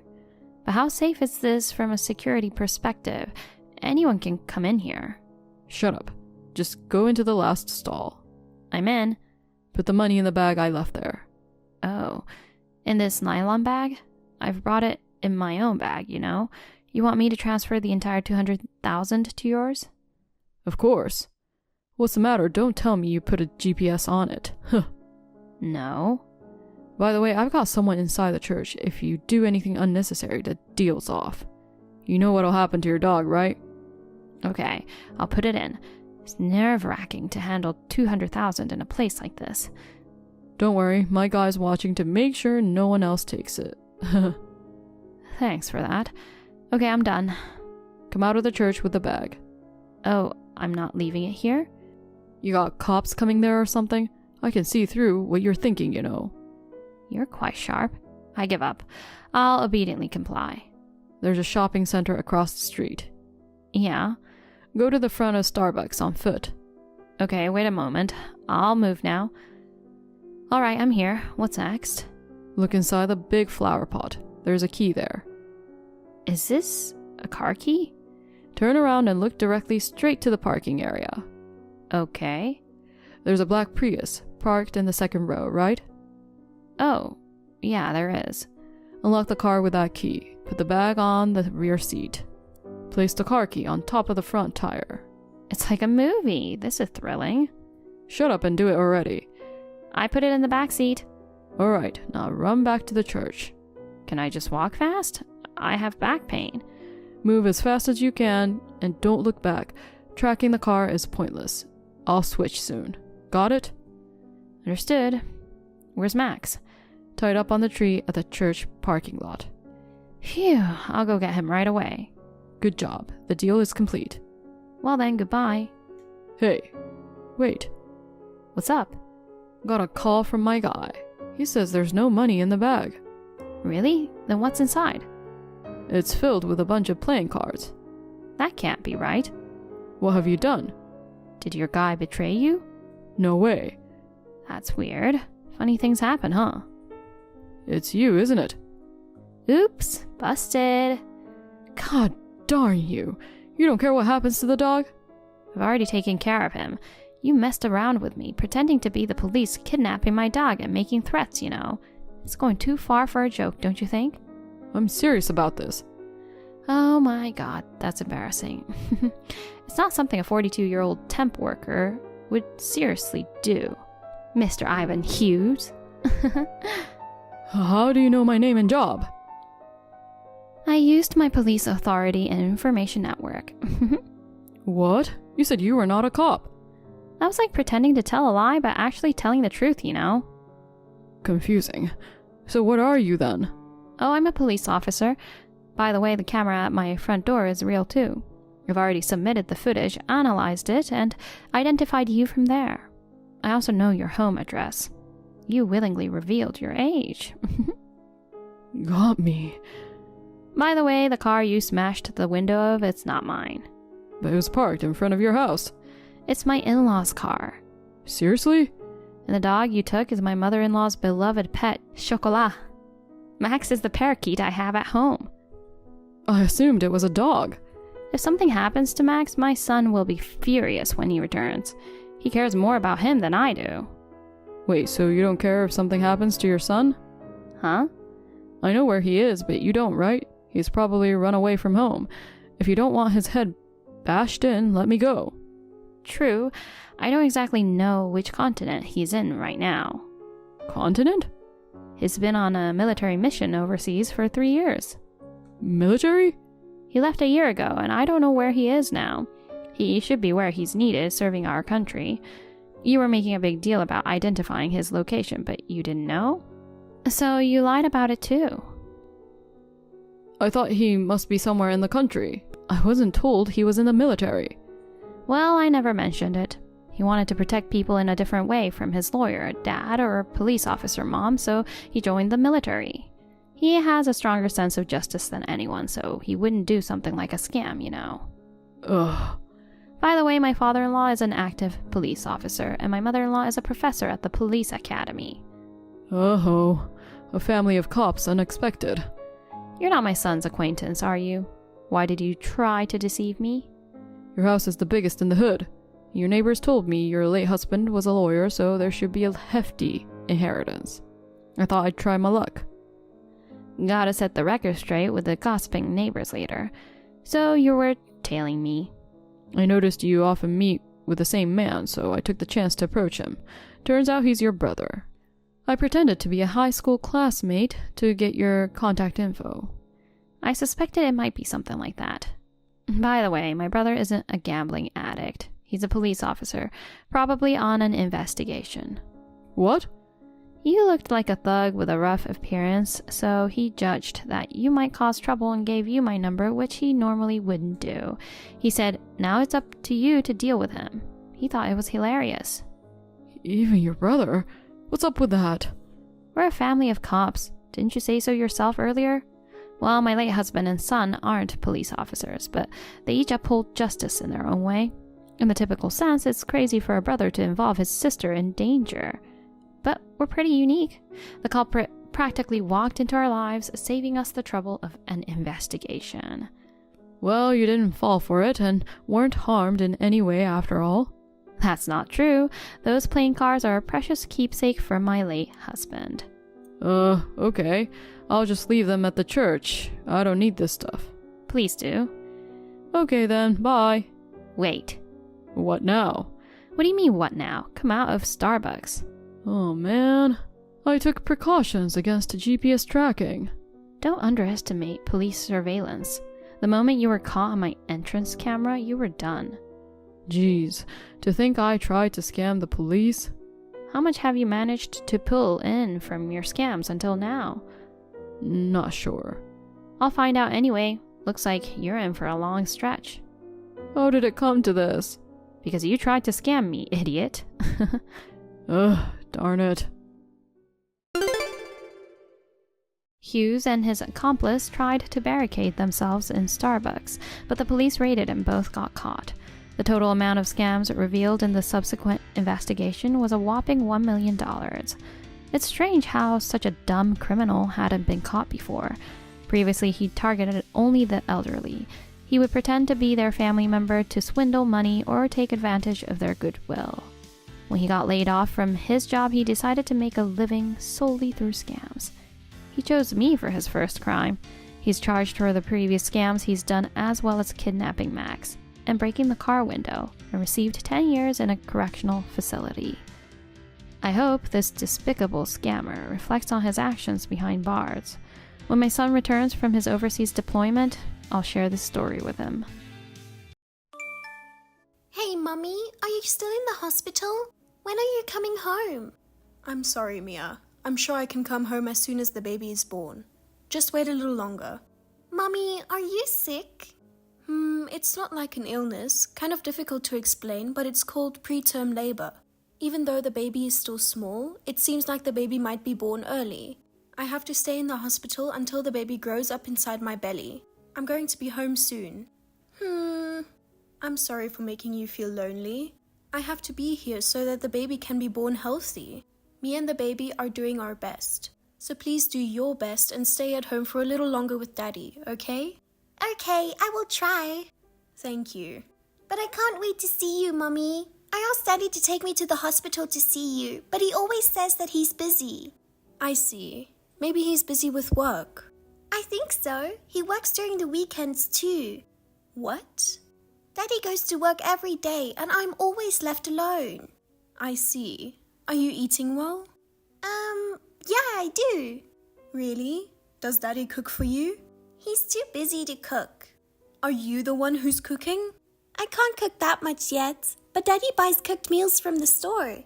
I see. When Mommy gets out of the hospital, I'll make you lots of your favorite food.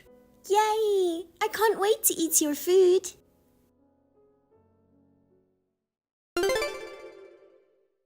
Kevin, you got a minute? Are you still at work?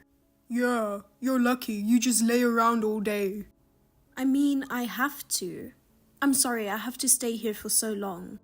Damn it. I never expected your hospitalization to drag on like this. I've been working overtime non-stop recently and I'm completely exhausted. I'm really sorry. I never thought I was going to be here that long too. So, what do you want? Huh? I'm working. If you need something, please be quick. Well, I was texting Mia today. I heard you haven't been cooking for her. Are you that busy every day? Kinda. I don't know why did you even have to ask. I'm still working around this time, right? I know, but I'm worried about Mia. She's growing up. I don't think she's getting enough nutrition. It's not like I'm making her eat junk foods every day. She can cook simple meals herself. Don't worry about others. Focus on yourself. I know, but can't you take off work once in a while? Mia misses me. I'd be happy if you take her to come see me, even once a week. Huh? Don't be selfish.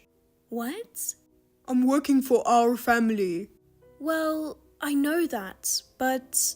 Besides, Mia's in grade school now. It's not like you're not gonna see her forever. I can't take the day off work just to take her to go see you. Sorry, I didn't mean to offend you. Then don't tell me what to do. I'm busy.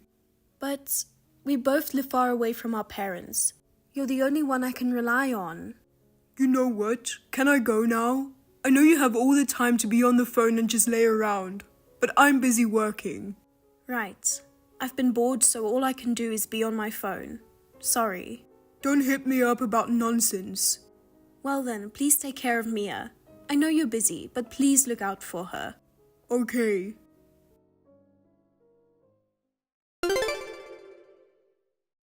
Kevin, I know you're at work, but can you come to the hospital? Natalie, what is it this time? I'm starting to have contractions. What? The doctor said I'll have the baby by the end of the day. So when you get off work, I'd like you to bring Mia to the hospital. There's no need to rush, right? Huh? You're the one who's gonna have the baby, not me. It's not like I can do anything for you. But I want you to be there. I'm not asking you to be there for the birth, but at least rub my back while I'm having contractions. I'd feel safer too. Come on, stop being a spoiled brat. This ain't your first time. You already had Mia before, so you're probably used to it. You know, no matter how many kids you have, giving birth is a life risk, and it makes me anxious every time. You're exaggerating. There are doctors and nurses at the hospital, right? I don't need to go all the way there. I'm busy. I'm giving birth to your child. You're the father. I don't have a choice. I'm at work. But can't you leave work this time? I'm giving birth to your child. No way. Work is more important to me. Oh. Anyway, I'll go once you have the baby. Well, okay, but I'm going to need you to take care of all the paperwork. I'll leave the paperwork to you. I have to do it? Who else is going to do it besides you? Why don't you ask your mother? What are you talking about? My parents live far away. I don't care how far they live. Their daughter is giving birth. I'm sure they're gonna be there for you.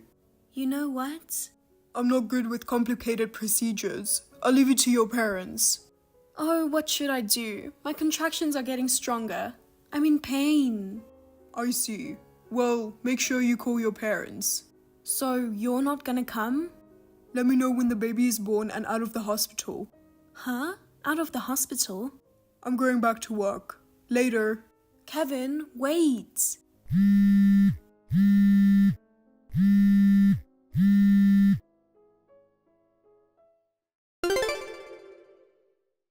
Mia, where are you? I just got back from the hospital. What is this all about? The house is empty. Are you and your daddy out on a trip? Mummy, you're finally out of the hospital. Mia, the baby is with me. I can't wait for you to see her. Where are you now? I'm at Uncle's house. What? Uncle? That's brother Uncle Jimmy's house? Yeah. Is your daddy there with you? No, he's not. It's just me. What do you mean? He left me and went somewhere. What? Daddy has to go away for work. So he said he has to say goodbye to Mummy and Mia. What the hell? Hey, Mummy, can I come home now? Am I going to stay here? No, I'm gonna come get you. Really? Yes, please wait for me. I'm on my way now.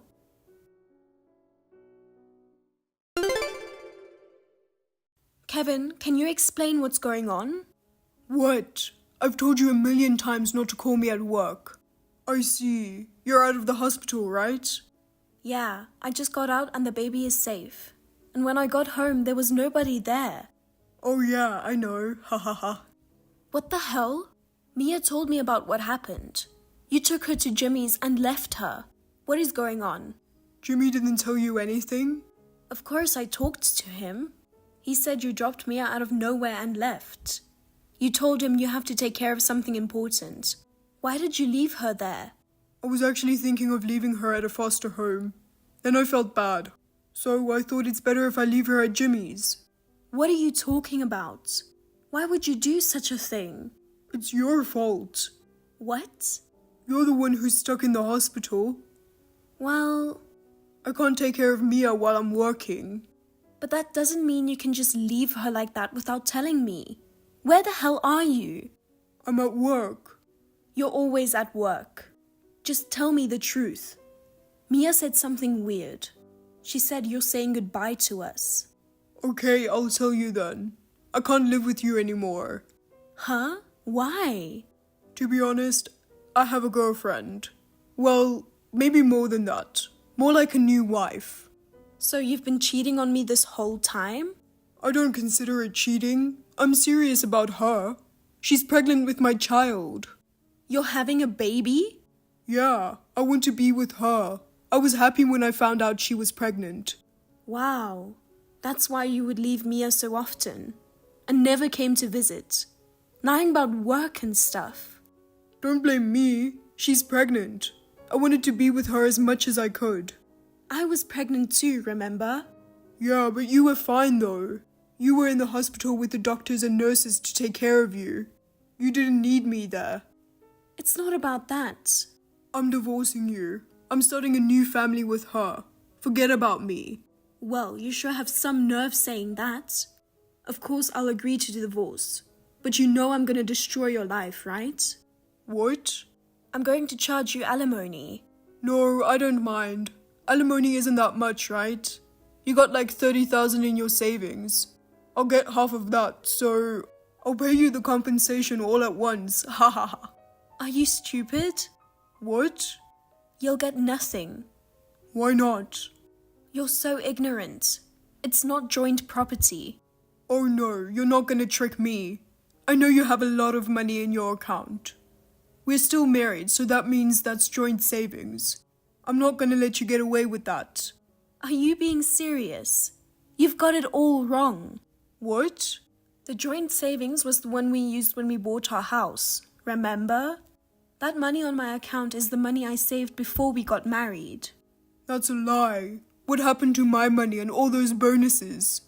Your paycheck barely covered the rent and utilities and food. I was paying whenever you're short with money. Oh, then what about my bonus? Did you forget that you were spending them on whatever you wanted? Huh? Motorcycles, cars, expensive watches. All those bonuses are gone because of that. How come you didn't know about it? Well, what about your share? Nothing. Even if I have my share, you cheated on me and you even got your lover pregnant. What you did to Mia is considered child neglect, so you'd never get anything from me. You're kidding me, right? Of course not. You cheated on me, remember? And I'm also going to charge you child support. Child support? Don't sound so surprised. You have 2 kids with me now. You're the father of my kids, so you'd have to support them. No, but I have a baby on the way. That has nothing to do with me and the kids. I'm going to charge you alimony and child support. Oh my god. I thought I was getting a share of the money. I even bought the house because she asked me to. I was going to use half of our money to pay for it. What am I going to do now? That's your problem. You did all this to yourself. You're evil. My girlfriend is pregnant, and you're going to charge me with all this crap. You're ruthless. Oh, I'm going to charge her alimony too. What? There's no way she can pay alimony. She got pregnant and quit her job. Then I guess you'll have to sell that new house of yours. I know you just bought it, but... Don't talk like it's someone else's business. I mean, it's none of my business. I can't sell the house. She already lives there. Then why don't you two work your asses off and pay for it? We can't. I told you she's pregnant. Anyway, it's none of my business. You're on your own, and I'll never let you see the kids. Enjoy struggling with your new wife. Hey, wait a minute.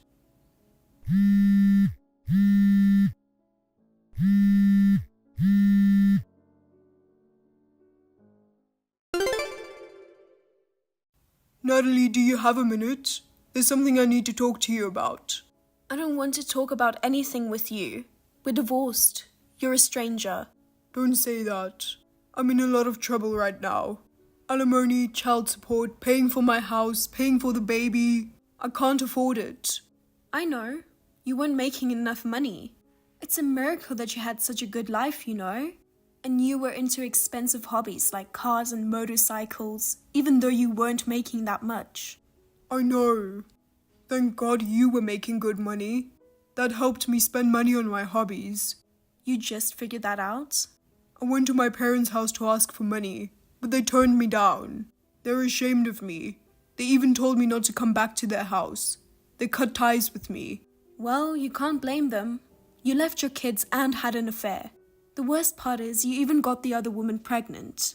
Even if you're our family, I'd cut ties with you too. Haha. I thought about asking my brother for help, but he won't help me at all. What do you expect? You left your daughter to him without explaining things. I can't let my girlfriend have a baby. Honestly, I'm just trying to make it through the day. I don't need you to tell me that. Isn't that what you wanted? I wasn't expecting it to be this hard. I thought I was gonna get some money from you. Well, that sucks for you. You should hate yourself for being so ignorant and stupid. Please, will you help me? Huh? I know you have your savings. Can you lend me some of it? I'll work hard and pay you back. Don't be silly. You've put me and the kids through hell. There's no way I'm gonna help you with anything. But you're not struggling with money right now. Your parents are helping you raise the kids. You're much better off than I am. Don't make it sound so easy. You weren't even there when I had the baby. My parents took the trip to come help me with everything. They're both fed up with you too, you know? They had no idea you were such an irresponsible father. I'm sorry. I'm sorry I caused you guys so much pain. I'm sorry. Apology is not enough to resolve this.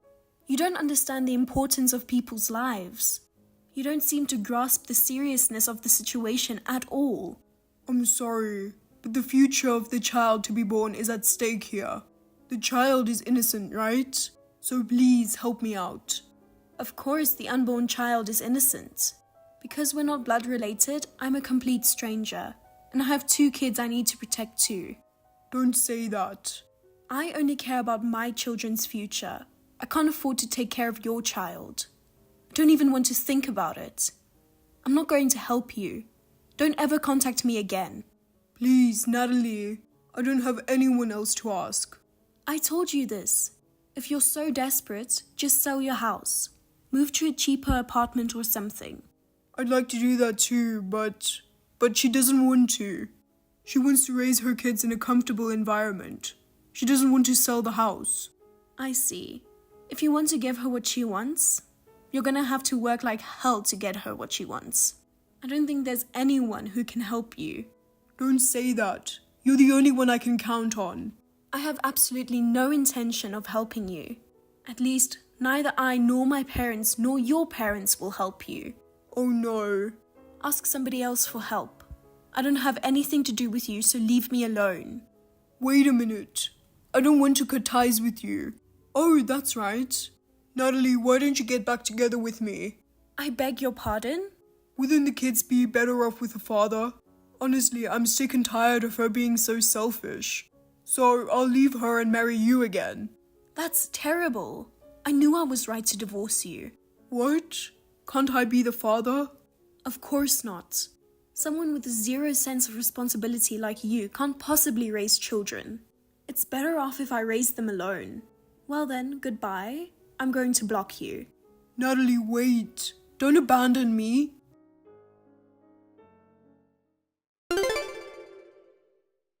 After that, Kevin's partner delivered the baby safely. They were unable to secure enough money to raise the child, so they went bankrupt. They were deprived of all their property. They are now raising their child quietly in an old, shabby apartment. Kevin's partner blames him for forcing them into a poor lifestyle. She constantly confronts him and they argue every day. I feel sorry for the child, but it is none of my business. On the other hand, after the divorce, I returned to my parents' home and switched to a different job. While it's challenging to raise 2 children while working, thanks to my parents' support, I get to enjoy my life every day. My parents are being supportive and taking good care of my kids. Mia has become more smiling compared to when she was living with her father. It is my life's purpose for my children to grow up with smiles. So I want to continue living sincerely and looking forward from now on. Cynthia, I was shocked when I saw your place today. It's such a mess. How do you even live like that? I went ahead and cleaned it up for you. There were mountains of useless stuff, so I got rid of everything. I can't believe how much junk you had. Now it's actually livable, so you should be grateful. Isn't it common sense to keep your house clean as a wife? You'll be shamed if people see that. Oh, and those boxes you were keeping? Total garbage and definitely needed to be thrown out. Wait, what? You came into my house? Of course. I have a spare key, so why wouldn't I?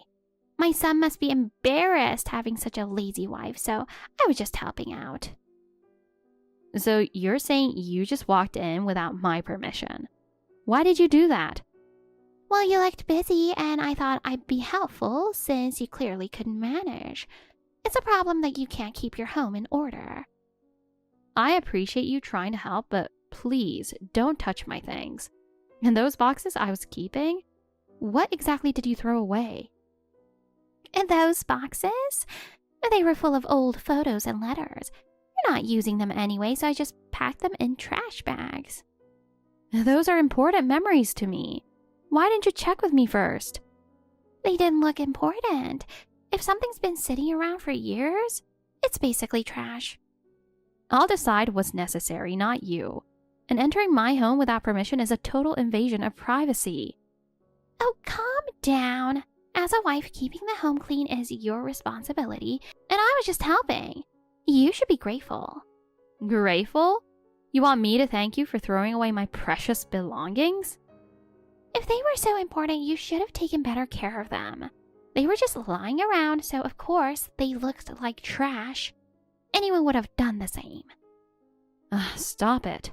No matter how you try to justify this, what you did is completely inappropriate. Inappropriate? I was just thinking of my son and his wife. If you really cared about him, you wouldn't have thrown away my personal things.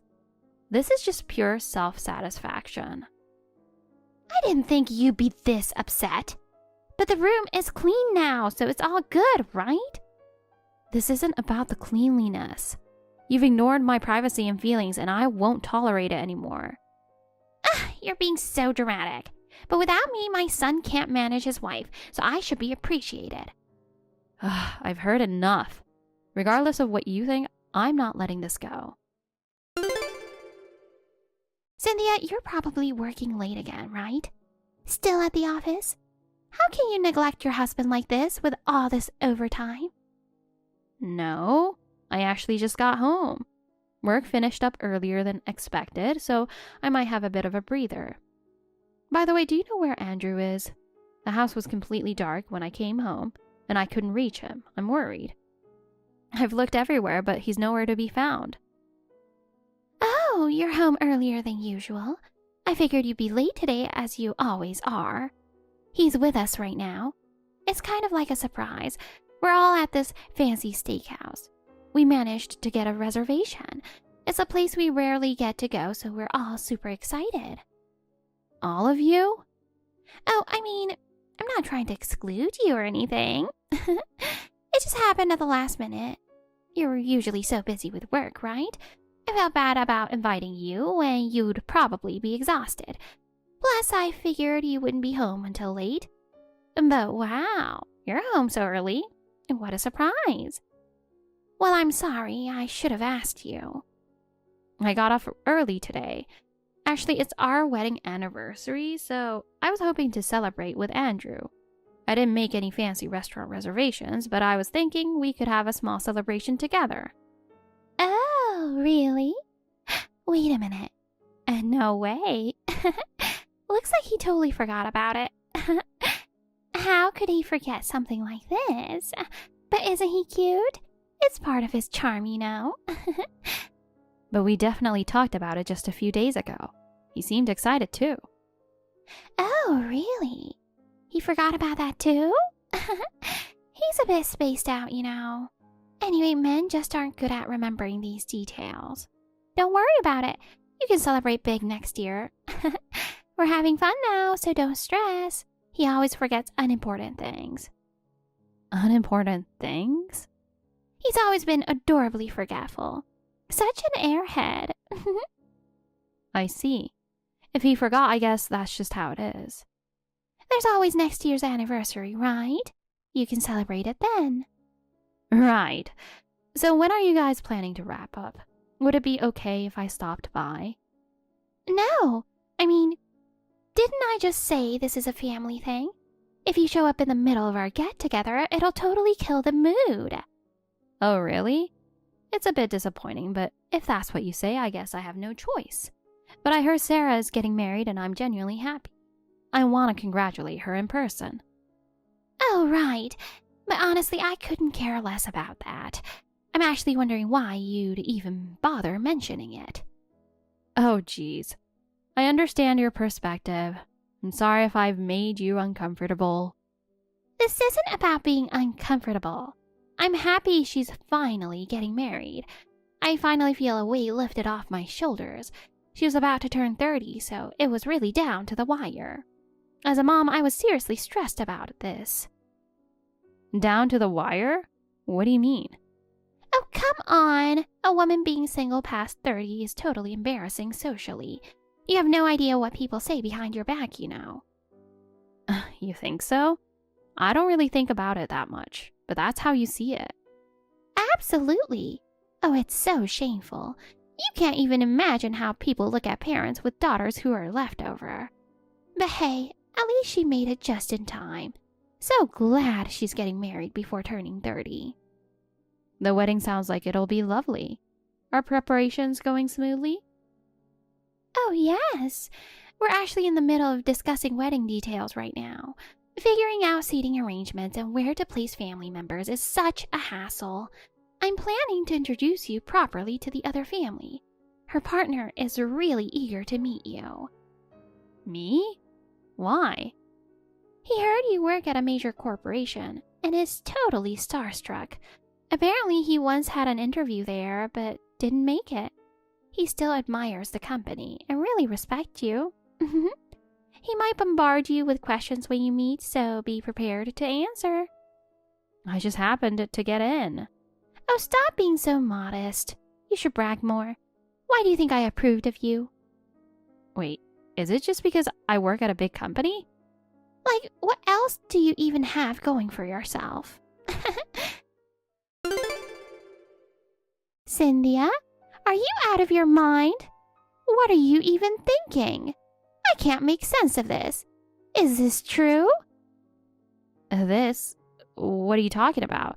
Is there something I haven't told you? I heard you're planning to quit your job. What on earth are you thinking? Oh, that. Where did you hear about it?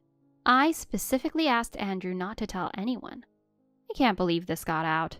To be honest, I'm a bit shocked. Who cares who I heard it from? What matters is whether you're really leaving your job.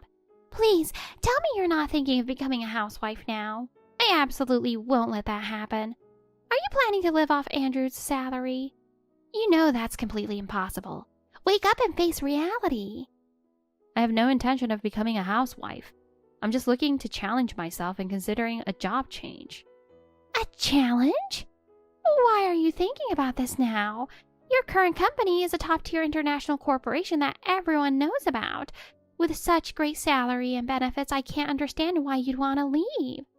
I'm not leaving because I'm unhappy. I just want to take my career to the next level. If you're not unhappy, why leave then? Is the next company even bigger? If the compensation is better, that might be different. No, the next company isn't as large or well known as my current one. But I'm attracted to the work I could do there, not the company's size. You're moving to a smaller, unknown company? Ugh, I can't believe it. Aren't you just taking a step backward in your career? It might seem small, but I believe this company has huge potential. I see it as a place where I can continue growing and looking toward the future. But you can't make such a big decision based on just your own opinions. You're married, you need to be more careful. For me, this is a carefully considered decision. I believe it's important to jump into a place that will challenge me rather than staying complacent. What are you talking about? This is ridiculous. But it's such an exciting company. While it might not have the history or scale of the current one, I believe its future potential makes this move not just okay, but potentially a breakthrough. You should absolutely stick with your current job. Don't go to some unknown company. We absolutely oppose your job change. We? Not just you? The entire family is against this move. Andrew and Sarah both agree. We're completely against it. Hold on. Why are all of you so invested in my job change? I understand Andrew's perspective, but why are you and Sarah so concerned? It's such a waste to leave your current job. Sarah and I are opposing this for Andrew's sake. If you make the wrong life choice, he'll be the one suffering. That may be true, but I'm not trying to lower our quality of life. This job change is meant to be a step up. But aren't you lowering the company's level, like in terms of how society perceives it? Not at all. They're both good companies, just with different opportunities. I want to test my abilities in a different environment. No, absolutely not. Why would you take such a risky path? If you were single, fine. Challenge yourself all you want. But don't forget you have a husband. I can't let you do something that might jeopardize his life. You're a wife. You should respect your husband's family's opinion. Once you're married, you need to avoid risky actions. Do you even understand what being married means? But if it goes well, my income might actually increase. But you can't guarantee that, right? Well, I can't. See? I told you it's absolutely not happening. Just maintain the status quo. Andrew is already perfectly satisfied with the current income. Please don't make him anxious. But I have dreams I want to pursue. My current company can't help me achieve them. Plus, I want to change my work environment. Right now, I'm so busy I can't spend time with Andrew. Even when you guys go out to eat together, I'm often the one who can't join. Your dreams are irrelevant. Your feelings don't matter at all. Nobody even wants to spend time with you. Oh my God, what are you saying? Don't drag Andrew and us into your pointless desire to challenge yourself. Sarah is about to get married too. If you fail at this job change, we'll all be embarrassed. You were supposed to be my proud daughter-in-law working at a famous company. I'm not working just to be your bragging point. Cynthia? Where are you? Today is Sarah's wedding. I'm skipping it. What? That's absolutely not allowed. Your family, even as a sister-in-law, you have to attend the wedding. We're not family anymore. I'm divorcing Andrew. I've already hired a lawyer. Excuse me? Are you serious? I've been thinking about this for a long time. This isn't an impulsive decision, but something I've carefully considered. What's wrong with my son? Tell me. I'll make sure to communicate everything to him. Tell me without holding back. He has his issues too, but you, Amanda, are the primary cause. If you reflect on your past behavior, you'll understand. You just called me family earlier, right? But I have no memory of ever actually being treated like one. I've always been on the outside. Even during family outings, I was rarely invited. Not only was I hurt by that, but each time you go out of your way to emphasize the phrase as a family. Wasn't that just another way of saying you're not family, so we're not inviting you? I've never experienced such humiliation. I didn't mean to leave you out. I just thought you were always busy and tired, so I didn't invite you. I was indeed busy, but I always tried to make time. Deciding I was too busy without even noticing my efforts shows a complete lack of consideration. That's why I considered changing jobs, to spend more time with everyone. But what did you say? No one wants to spend time with you, right? When I heard that, everything became clear. You never intended to accept me as family from the start. It was painfully obvious to me. No, that wasn't what I truly meant. I just said it in the moment. I don't really feel that way. Even if you say that now, it's a fact that won't disappear from me. I can't tolerate being treated not as family, but like an accessory to boast about. That's not true. I really do consider you family. I just didn't express it well enough. That's just an excuse. Actions tell the whole story. I just wanted to feel valued. Oh, come on, you're overthinking it. The same goes for the job change. What matters is having a wife working at a famous big company, right? Completely ignoring my own will. I didn't join a big corporation for you. Why should I be dictated to about my own life? I didn't mean to dictate anything, but I apologize if I made you uncomfortable. But isn't it a waste? Isn't being at a good company just about stability? You're in a position everyone looks at with envy. Is changing jobs worth giving up that stability? I'm not talking about quitting to become a freelancer. The company I'm hoping to join is a legitimate public company. Changing jobs doesn't mean becoming unstable. But you're fixating only on brand reputation.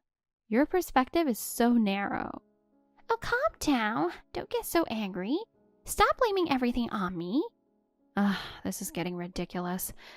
The main reason for the divorce is you. Of course, Andrew has his faults too. He never once stood up for me or protected me. So he's equally guilty. Wait a minute. Can't we have a family discussion? Besides, today's Sarah's wedding. It's a joyous day. Let's set aside your anger and celebrate her new beginning. Oh, I forgot one more thing. There's more? Apparently, Andrew has been secretly giving away my savings to you without my consent. I can't believe it. My hard-earned savings being used without any consultation. I was told the wedding expenses were also paid from that. When I found out, I was speechless and couldn't control my anger. We're supposed to have separate finances, so why did this happen? I need a clear explanation. I've heard nothing about this. But come on, when you're married, isn't it normal to use money as shared property? Even if it's shared property, it's clearly wrong to use it without asking me first. And I can't believe money was being moved around without me knowing. The occasional family dinners you went to, you were probably using my money for those, weren't you? Every time you guys enjoyed eating out, money was being pulled from my account. That account was for savings, so I didn't check it often. But I recently noticed some strange activity. Why was my money being used for eating out? I wasn't even invited to. If you thought that was normal, that's a huge problem in itself. Calm down and let's talk this through. Maybe there's some kind of misunderstanding here. There's no misunderstanding. I've checked the facts, and you'll be returning the money you used without my permission as compensation. That's just basic accountability. Compensation? For what exactly? For the emotional distress you've caused me. You made me work while you indulged in luxury with my money. Do you understand how humiliating that is for me? And I also know that Andrew has been cheating and using my money on the other woman. Thinking about how that money was spent makes me feel more disgusted than angry. What are you talking about? I had no idea about this. Your son has been having an affair with a coworker for years. I only found out recently, but he's been betraying me all this time. You must have known something about it, didn't you? I didn't know. I swear I didn't know anything about this. That's something he did on his own. But don't you think your constant arrogance toward me encouraged him? He probably thought he could get away with anything and acted however he wanted. He thought I wouldn't find out, and he's been running wild for years, but it's all over now. This situation isn't going to continue any longer. From here on, this is the beginning of the end for all of you. So you better be ready. I'm sorry, Cynthia. There are so many things I need to apologize to you for. Since then, we've had a long discussion as a family. We've made you go through so much pain, haven't we? We all want to apologize to you. So please, come back to us. Where did you even go? To my new place, of course. When did you even start looking for a new home? That's none of your business, but just pay the compensation. You've heard from my lawyer, haven't you? About how Andrew was cheating with a coworker and how Sarah used my money for her wedding? If you return my money, I might consider forgiving you. But you're still divorcing, right? Of course I am. Can't you reconsider that? Please. This whole mess is ruining Sarah's marriage. Her husband's starting to lose trust in her. Well, when the bride uses someone else's money for her wedding, it's only natural her husband would feel that way. And on top of that, the brother-in-law is being divorced for infidelity and more. Not to mention, all this started because of your constant harassment toward me. Don't you think he might already regret getting involved with you guys? But they just got married. They're supposed to be enjoying their honeymoon phase. Instead, things have gotten awkward between them. I feel so bad for her. Can't you come back and help us show that our family gets along? Do it for her, please. Why should I pretend to get along with people I despise just for her sake? You despise us? I absolutely hate all of you. You're nothing but arrogant thieves who can't control your own selfish desires. You're lowlifes who gang up on the weaker daughter-in-law to corner her. And when the tables turn, you're cowards who suddenly act like saints. Honestly, I don't even want to see your faces anymore. I deeply regret marrying Andrew and getting involved with full of such rotten, awful people. I'm sorry. I get it now. We'll pay back all the money we took from you, I promise. So please just reconsider the divorce. Absolutely not. I know you're worried about your retirement because all you have is a lazy, incompetent son with a low-paying job who wastes money. And a crooked daughter who thinks it's fine to spend my money as long as she doesn't get caught. And you're no better. You're just a petty bully who loves to pick on those weaker than you. I want nothing to do with any of you. Sure, your old age might be miserable, but that's your problem, not mine. That's not what I mean. Oh, so you're worried about appearances? I guess it'd look bad if people found out Andrew's infidelity and reckless spending drove his wife away, leaving him broke and drowning in debt after paying alimony. And on top of that, you secretly covered Sarah's wedding expenses and got cut off when it came to light. Yeah, I can see why you'd be a laughingstock. But honestly, you're such a joke already. You're terrible people, so why bother worrying about being laughed at? Oh, come on. You don't have to say it so harshly. We really are reflecting on what we've done. It's good that you're reflecting, but that's a responsibility you'll have to bear on your own. I'm done letting you all drag me down. I never meant to drag you down. I was just trying to do what was best for the family. Best for the family? If that's your argument, don't you think my life deserved some respect too? Not that it matters now. Yes, it still does. We'll do better from now on. From now on? The trust is already gone, and rebuilding it isn't going to be easy. I see no reason to come back to you anymore. Oh no. What happened to Amanda after all this was nothing short of poetic justice. She had to sell her house to pay off her debts and now lives alone in a tiny apartment. At first, she tried seeking help from relatives, but her past behavior of causing trouble for everyone came back to haunt her, and no one was willing to help. In the end, she's barely scraping by, juggling multiple part-time jobs. For someone as prideful as her, this reality must be unbearable. Rumor has it she kept falling behind on her debt payments, which caused trouble for her guarantors, leading them to cut ties completely. Thinking back to how she used to look down on me, seeing her fall so far is a bit shocking. But to be honest, I feel no sympathy for her. As for my ex-husband Andrew, his affair was exposed at work, resulting in a transfer to a branch office in the middle of nowhere. I heard he was eventually dumped by his girlfriend and has lost trust due to making multiple mistakes at work, leaving him completely isolated. Now he's stuck with the burden of repaying the debts, barely making ends meet. For someone lazy and incapable of planning ahead, this reality must be pretty harsh. But honestly, it's all his own fault. As for me, I'm enjoying my new job and a fresh start, finally living life on my own terms again. I'm even thinking about learning new languages or something once I have more time to spare. Hey Nora, what's up with the lunch? Are you messing with me? I made it just for you. I made it with fruit salad and other things to balance it out. How is it I'm messing with you? You know I don't like vegetables, right? Yes, but I looked for a recipe that even a child who hates vegetables could eat, and I made it for you. I put particular effort into the seasoning and so on. I don't care about seasoning. If you know I don't like vegetables, you're messing with me. But if there's only meat, it's not balanced, right? That's right, but I wanted fried chicken. But all that was in there was grilled chicken breast. Where's the fried chicken? This lunch is torture. Torture? You're exaggerating. I made you fried chicken yesterday. You just baked it in the oven, didn't you? That's not fried food. What I want is real fried chicken. Oh my, you're a picky eater. On top of that, you've been gaining weight lately, haven't you? You've even had a lot of health issues. You keep wanting to eat fried food, but if you eat anything you want, you'll get sick. Shut up. Instead of moderating your diet for your health, eat whatever you want as much as you want. If it kills you, so be it. Life is short and fulfilling. That's what I believe. But I want you to live a long and healthy life.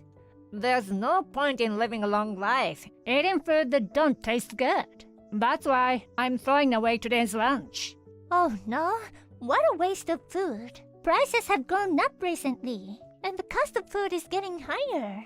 It's your fault for buying vegetables that I hate. If you're gonna talk about food costs, you should only buy my favorite foods. If you're my wife, you're supposed to make lunches that your husband will be happy to eat. But when you say your favorite food, it's all meat and mac and cheese. Macaroni and cheese, I love it. I'll make some today.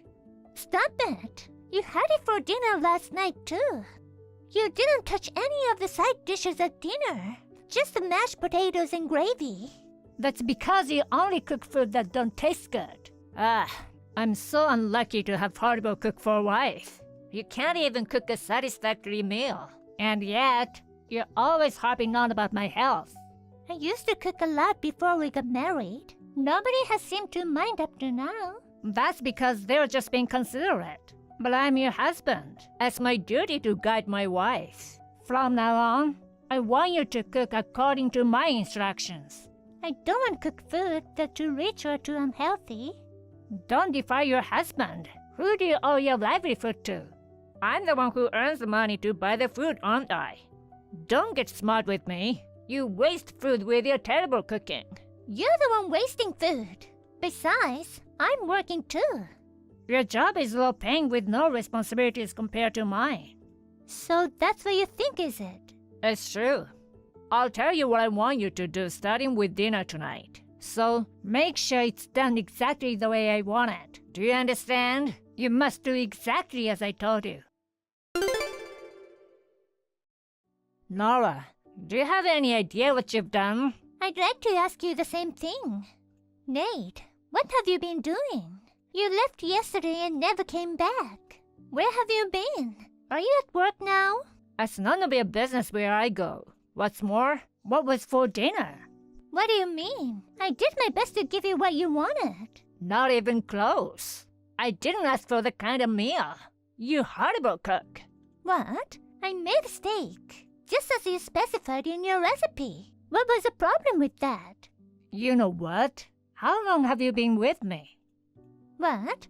About 5 years? How many times have you had dinner with me in those 5 years? You haven't noticed anything. You have seen how I eat, right? How you what? You mean not very good table manners? I've always thought it's impolite to talk while eating, or hold your fork like that. Wrong. Don't belittle me. Did you see how much sauce I pour on my steak? Yes, a lot. You were really angry when I mentioned it to you before. Yeah, I was. It's just not quite enough for my taste. You put ketchup and sauce all over your fast food too. If you know them, you should seasoning it like that. It was just as if there was no flavor at all. I don't know how you can call that food. It was seasoned well. I tasted it. I'm sure of it. Besides, if you put that much sauce on it, you'd be consuming too much salt. It takes a lot of sauce to get a flavor the way I like it. Every time you measure it, your blood pressure gets higher. It's time to start cutting back. Don't be silly. It doesn't matter if you live a long life with thin taste buds. You have to live with lifestyle-related diseases for the rest of your life. It costs a lot of money for medical care. You talk about a short and fulfilling life, but there's no guarantee that one day it'll end abruptly. Don't make me say it over and over again. You're a messed up wife, but don't you dare talk back to me. Anyway, you need to get us sausage, ketchup, and mayonnaise right now. I want you to make sure we have plenty of it. Huh? Oh, and no low sodium, half calorie crap. I don't use those products with additives, but I want people to taste the flavor of the food. If you chew it well, it tastes good without a strong seasoning. That way, you can get a satisfaction from a little bit of food. You're talking back to me again. Do you know the situation you're in right now? I'm your wife, your spouse. A wife's job is to satisfy her husband. Listen, I'll go ahead and come home today. In return, as I said before, you'll get plenty of condiments. You'll also prepare the dishes I specify. You'll also double the seasoning. If you make it this strong... If I'm not satisfied, I'll really divorce you. Fine. Nate, let's talk. Come home. No way. I'm divorcing you. Come on. Didn't I tell you before that if I'm not satisfied, we'll have a divorce? If you can't feed me, you're not a wife. You say my body and health are important. I'm fine right now. It's just that you don't have any symptoms yet. You know, your health check results are all in the red, right? If you keep on like this, you're not gonna get better. My grandfather and my father ate whatever they wanted, just like me. My grandfather lived until 80, and my father is still healthy. Both your grandfather and your father went to the hospital regularly, right? Of course, as you get older, you're gonna get a little wear and tear. It doesn't matter what you eat. If that's the case, it's 100 times better to eat whatever you want while you're still alive. Anyway, I'm sick of your cooking. Sick of it? But you hardly ever eat it. I hate it when you talk back to me like that. I'm going to be free to eat whatever I want now. Wait, that's really not enough for you to live on. I'll try harder to cook food that you can eat. You say that, and you're gonna put in vegetables and put less seasonings, aren't you? I'm not voting for that anymore. I'm saying that because I'm thinking of your health. Not necessary. You're messing with me. It's like you don't really know the situation that you're in. I already got the divorce papers. Fill them out when you get home. That's so cruel. Hey Nora, how are you? Are you still living health-conscious food? Nate, long time no see. How are you? I'm fine. No complaints when you can eat whatever you want. Everyone at work says I look great. I guess your screwy cooking was hard on me. I'm glad you let me go. Yeah, I hope you're well. The best thing for your health is to eat what you want and live a stress-free life. You're probably right. Right? You should be honest with yourself too. Don't force yourself to be so health-conscious. I'm not like I'm forcing myself. I like vegetables. Jeez, you've been so stubborn again. Well, if you get jealous of my eating habits, you can call me. Your probably fried chicken isn't bad. I don't envy you. I'm afraid of you. Don't be so stubborn. Then you call me when you miss me. I don't mind if it's steak. No thanks. Nora, how are you? Hey Nate, I'm still here as usual. What do you want? I've been feeling a little under the weather lately. Oh, really? Are you busy with work? No matter how much sleep I get, I feel heavy and tired. My legs ache all of a sudden. It doesn't feel like a cold. It's just weird. That's terrible. If it continues, maybe you should go to the doctor. I'm sure your unhealthy diet is paying off. Hey, why don't you come live with me again? Huh? It's just that I've become so incapacitated that it's just hard to move. And the appreciation for you really sank in. You want me to take care of you? I mean, you could help me get up a little bit, Like take me to and from the station. Even though we divorced, you were my wife once, right? Isn't it a wife's job to support her husband? I don't want to. No way. Besides, we aren't married anymore. Don't be so stubborn. You need money, don't you? I have enough to live on my own. Your job is simple job with no responsibilities. I have responsibilities. I make hospital food, according to the physical requirements of each patient. What? That's because I'm a hospital dietitian. You always seem to underestimate my work, so it's no wonder you don't remember. No. I didn't mean to condescend to you. I think you're doing a great job. That's why you care about my food. I think I would have cared, even if I weren't in the profession. You woke me up when I had to work. I can't get up by myself, and on top of that, I'm feeling sluggish.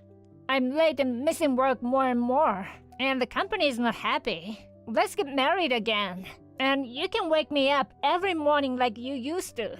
I decline. Nora, I'm sorry. Will you try again with me? I decline. Please, come on. I'm not a doctor. I can't fix your problems now. You should go to a doctor instead of depend on me, really. Doctors aren't my thing. Nora, I need help. Huh? What in the world? I went to the hospital because I suddenly felt pain all over my body. It's been a month since I told you to go, but... It was hard for me to find the courage to go. Anyway, the doctor was really pissed at me. Well, I can imagine. I was told I have severe diabetes, high blood pressure, cirrhosis, gout, and hyperlipidemia. A parade of lifestyle-related diseases. I was told that I should be hospitalized for health management right away. That's right. Well, work hard on your diet, because sometimes your numbers will settle down. Hey, you're the dietitian at the hospital, right? Would you cook for me? You're my wife. You're gonna have to support me. Because, you see, I'm really sorry. I don't want to. Huh? You told me before.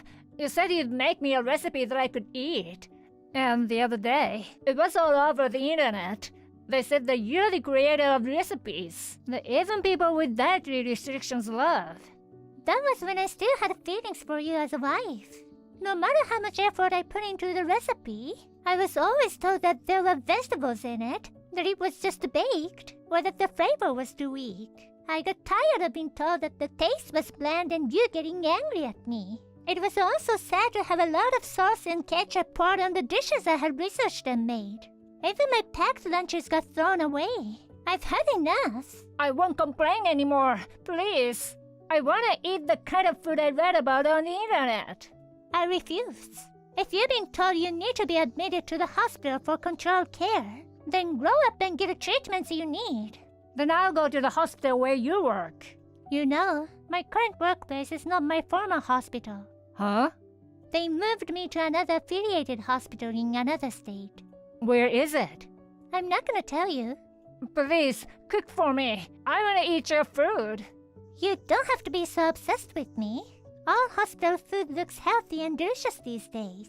I'm not the dietitian there, but they're always the one. It has to be you. I heard you've gained even more weight since the divorce. Huh? One of your colleagues is a friend of mine from school. He says you've gained even more weight since the divorce, and you don't seem to care about hygiene anymore. I was so busy with work that I didn't have time to shower. When we were married, you even cleaned the bathroom so I could take one. That's why I can't do without you, please. I understood that after the divorce. You're all I had. Please, start over with me again. Even though you've been calling me a terrible cook at work? I'm sorry. I wanted to maintain my dignity at work too. That's what it takes to be a capable man. If you're my wife, you'd understand. But I won't anymore. I won't throw away your lunches and I won't complain about your cooking. It's stupid. I won't make up with you or cook for you anymore. You don't care if I die? Your grandfather lived until 80. Your father is still healthy, right? That's true, but... Then it's okay, isn't it? No. My father actually wasn't as healthy as I thought he was. I heard he's on the verge of going blind from diabetes. His liver is also failing. If you know that much, you can understand why I'm so frantic, right? If you don't want to end up like your father, you need to get your lifestyle back on track. I don't want to be hospitalized. I lose my freedom. That's the price you pay. Even if you can't get back on your feet, you'd still like to live a short, fulfilling life, wouldn't you? That's great. Congratulations. Well then, I'm going to block you because I don't want you to bother me anymore. Please, don't abandon me. Nate was forcefully hospitalized. His condition worsened considerably, and he was told that the treatment would take a long time. So, he decided to take a leave. However, the prospect of his return to work is hopeless, and it seems that he will be forced to resign. My coworkers said I was lucky to get rid of the filthy, useless guy. Being featured online as a hottest nutritionist, I am now publishing a recipe book. I hope I can help people who are struggling with dietary restrictions. Thank you for watching. Please rate the video and subscribe to our channel.